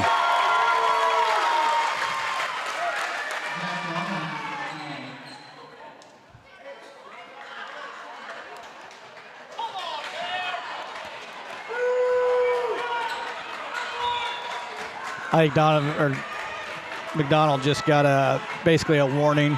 Touching the ball after. Skip pass over to Rosa, now to Martini. Martini on the drive. Draws a double team, back out to Burgess. Inside Schneider, power dribble. Goes at Miller and gets the and one opportunity for Brady Schneider. Head to the line for 1. Of a group substitution by the Mustangs. Dagan Vendeska, Trevor Christensen, and Riker Zeller checking in for the Mustangs.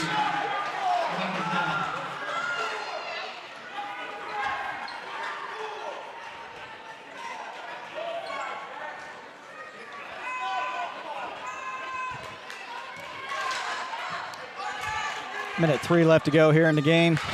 Schneider converts the and one opportunity.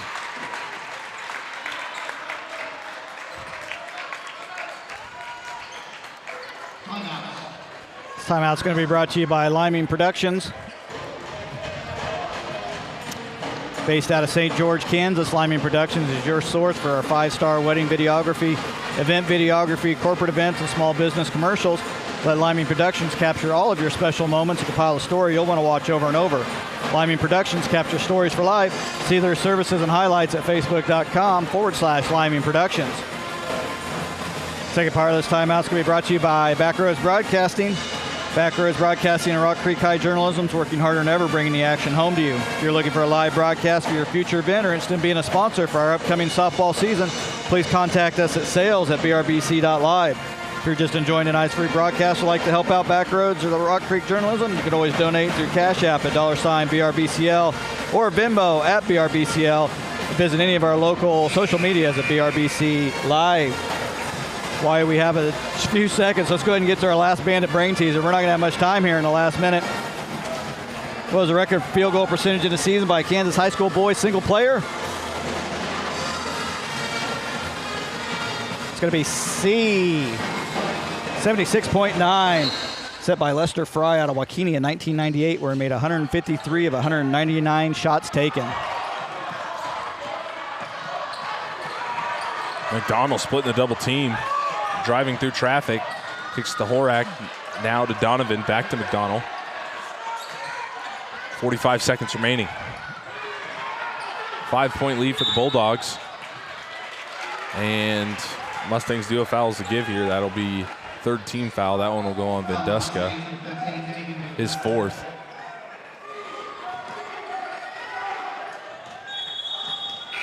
Peyton McCarn checking in for the Mustangs.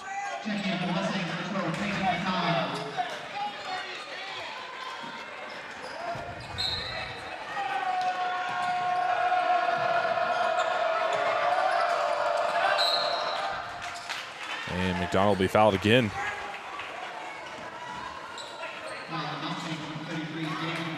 Foul go on Wilkinson, his first.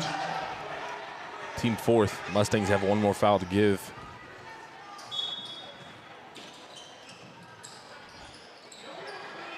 Inbounds pass into Horak. He'll be fouled. That'll send Tayson Horak to the line for two. Should point out that the Bulldogs are shooting 80% from the free throw line on this game. So, again, without the one-on-one situations, it really changes the dynamic of the last minute and a half of games, I think.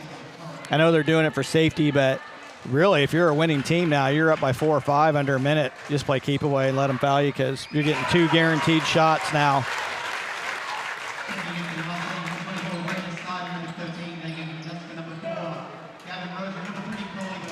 So we'll have the shooter squad in for the ball break for offense, and then we'll have the foulers in if we make it.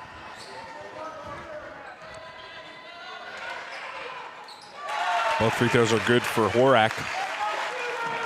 7-point lead for the Bulldogs.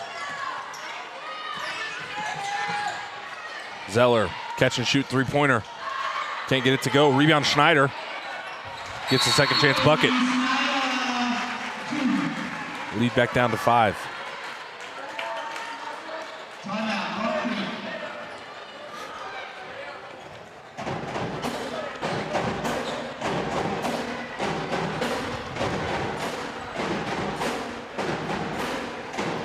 Go ahead and do a quick break for Little Apple Quality Homes. We'll let Todd and Justin get an extra bonus one in tonight. Little Apple Quality Homes is your source for manufactured modular and mobile homes. Little Apple Quality Homes is a leader in manufactured homes in Kansas, locally owned and operated in Manhattan with a combined 54 years in business. They are dedicated professionals that are ready to assist you with your new home. Let Little Apple Quality Homes get you in your home today. Visit Little Apple Quality Homes today at littleapplequalityhomes.com. 25.6 left to go in the game.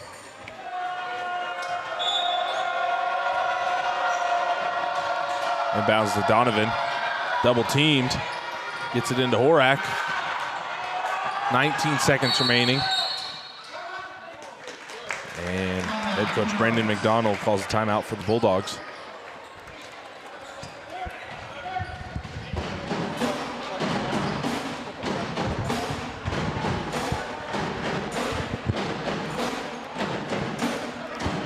So, 17 seconds left of crunch time here. Yeah, 17.4 seconds. We're going to go ahead and talk about what's coming up this weekend for Backroads Broadcasting. We'll actually be at the Flint Hills Area Home Show at the Manhattan National Guard Armory on Levy Drive. That home show is happening Friday 22nd through the 24th, but the Backroads Broadcasting team will be there on the 23rd. We'll basically be interviewing multiple business owners in new segments of basically a talk show style interview. Pass inside to Badura.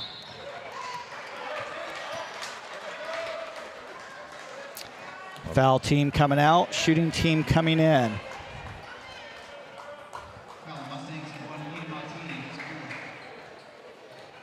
Be Martini's fourth foul.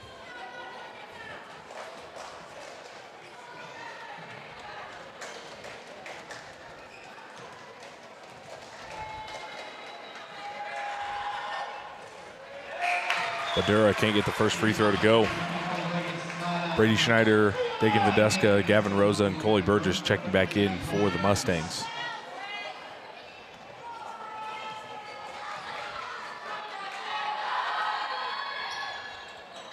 Badura, empty trip to the free throw line. Here's Rosa. Has it stolen by Badura. Badura throws it back to McConnell. And Jacoby McDonald will be fouled. Head to the line for 2. I know we said this is for the 2 seed in their respective substates, but you would think it's like a March Madness 3 seed versus 2 seed, 4 seed versus 5 seed. Or, conference battle between these teams, which it is, but. Well, I think if you're part of Rock Creek, with the success the Mustangs have had over the years in basketball, I think everybody's going to be up to play Rock Creek. Everybody wants to beat Rock Creek in basketball. Just same as Rock Creek in baseball, just same as everybody wants to beat Silver Lake and Rossville in football. You have certain teams that you just absolutely want to beat. It's not exactly a rivalry, but it's not exactly any love lost between these 2 teams. I think what you have, particularly on the Rossville side, there's a lot of identity with their school. Their town's built around their school. It's very similar in Western Kansas. You get into some of those 1 and 2A schools. The whole identity of the town's around that school, so they really support that school. And so, they're really into it. I think sometimes that rubs the other opposing teams raw a little bit, the way they get into it. But, again, Mustangs struggle again here at home. Held to 50 or lower again here at home by another very, very good team. Again, Bulldogs just secured 2nd place in the Riley County sub-state. So congratulations to the Rossville Bulldogs on their 57-50 victory here at the Rock against the Mustangs. Let me get into some stats here for you. Leading the way for the Bulldogs. Not too surprising. Kind of quiet at times, but still very successful on the night. Number 2, Badura, had 14 points. Was shooting well from the free throw line. Actually missed his last 2, but then you have Jones, number 10, with 12. Number 12, Horak with 11. Number 11, Miller with 9. Number 3, Donovan with 7, and number 0, McDonald with 4. Bulldogs end up finishing the night 12 of 16 from the free throw line, 75%. So they made their free throws when they absolutely had to. They made them all night, but really with the game on the line, they continued to make it. Mustangs again struggled from the 3-point line, 6 of 22, 27%. They also struggled from the free throw line. They went 6 for 11 from the free throw line. Brady Schneider had 9 of those free throws. He only shot 5 for 9 from the free throw, 55% from the free throw line. It's kind of a tough percentage to have, especially for a shooter of Schneider's caliber. But leading the way for the Mustangs in this loss, Coley Burgess with 15 points, Brady Schneider with 11, Zeller with 7, Mendeska with 6, Wilkinson with 5, Rosa and Christensen both with 3. So, again, Mustangs shot 40% from the field, only 6 for 22 from the 3-point line, so we talked about there. What we want in the routes to victory, one of the things we said that the Bulldogs want to do is push the offense out to the arc, and that's really what they did. They pushed the offense out to the arc. Mustangs shot pretty successfully from within about 15 feet. Again, I think they just passed up too many of those shots. Took way too many deep, unnecessary 25-foot three-pointers without even running an offense. We've seen it a couple times, Burgess, a couple times from Rosa. It's been a theme. We've seen that in multiple games. You're down by 5, 6. Can't get it all back with one shot. So if you're going to take a three-pointer, at least work the offense a little bit. Right. And get your toes right on the line, have your feet set. No sense of shooting it from 25 if you're going to shoot it from 22. Right. And we've seen multiple teams come in to Mustang territory and get a win on the road and have had the recipes for success. And so we'll see if Mustangs can right some of those wrongs and go back to basics here coming up at Sub-State. But I think that'll wrap us up here. Yeah, so, we got Sub-State starting. Mustangs are probably going to end up, they could still end up at 2 seed, but right now it's going to take another team losing for them to keep that, but still they could end up a 3 seed. Bulldogs end up finishing up their season with a 2 seed. So, again, congratulations to the Rossville Bulldogs. Looks like they're going to be finishing their season at 12-7. Mustangs dropped to 15-4 on the season. Again, all 4 of their losses to very quality teams that are probably going to make runs. I wouldn't be shocked to see at least 2 of them probably in the state playoffs. I mean, you got to look at Abilene's probably going to be pushing for the state. Rossville, Marysville, Silver Lake, they can't all go to state because one of them's got to they're all in the same sub-state, so only one of them can go. But, yeah, so disappointing end to the season for sure for the Mustangs. I know they wanted to get a big win tonight. We did see something tonight from the Mustangs I don't think we've seen in some of their other losses, and that's when they got down. We saw some fight. You know, they were down early in the first quarter. They fought. They got back into it. The second half, they were only down by one at halftime, or the second quarter only down by one at halftime. And then really back and forth. You know, they got some calls kind of go back and forth. I think Rossville got some calls. I think Rock Creek got some calls. I think really that's kind of balanced out. You know, you can't really blame anything on as far as what's being called in the game. I think they passed up, again, some opportunities they probably shouldn't have passed up. So, yeah, disappointing into the regular season for the Mustangs here on senior night. It's going to be a gut check for the Mustangs. You know, regardless whether they're a 2 or a 3 seed, if they want to make it to the state tournament, they got to bring their A game every night, because there's going to be a little bit of the shine is gone. There's going to be teams that are going to be coming after them, even in the sub-state. Even, you know, they may not have as good of records or as good of teams, but they'll definitely be gunning for them. Thank you to our sponsors, donors, Farmer State Bank, Faith Furniture, Shortstop, DeBette Finley Farms, Little Apple Quality Homes, Lyman Productions, Roach Media Group, because of their continued support. Backroads Broadcasting. Without them, wouldn't be bringing the action home to you. Yeah, we want to thank the production team at Cody Lyman and Cody Roach all season long, having the cameras, graphics, programming, and in-game production. They are always had it set up for us. You get to hear us talk, but they're the ones that's doing all the work behind the scenes, so we appreciate all the work that they do. I want to thank Shanna Schmidt and the Rock Creek High journalism students all season long that helped us out. We had multiple students all season helping us. We'll continue working with Rock Creek journalism all into softball season, which will be coming up sooner than we think. So that's going to wrap up our regular season broadcast schedule of the 23-24 basketball season. We will be back in action soon with broadcasts of the Rock Creek Mustangs softball this spring. Again, if you want to join us this Saturday for our Flint Hills Home Show production of what I'm tentatively calling Dynamic Views, our interview segment, that will be with me and members of the local area business. We want to thank everybody for tuning in to us all year long. We really appreciate your support. As always, I am Judd McCormick. I'm Isaiah Dobbins. We got to go for now, but we'll BRB.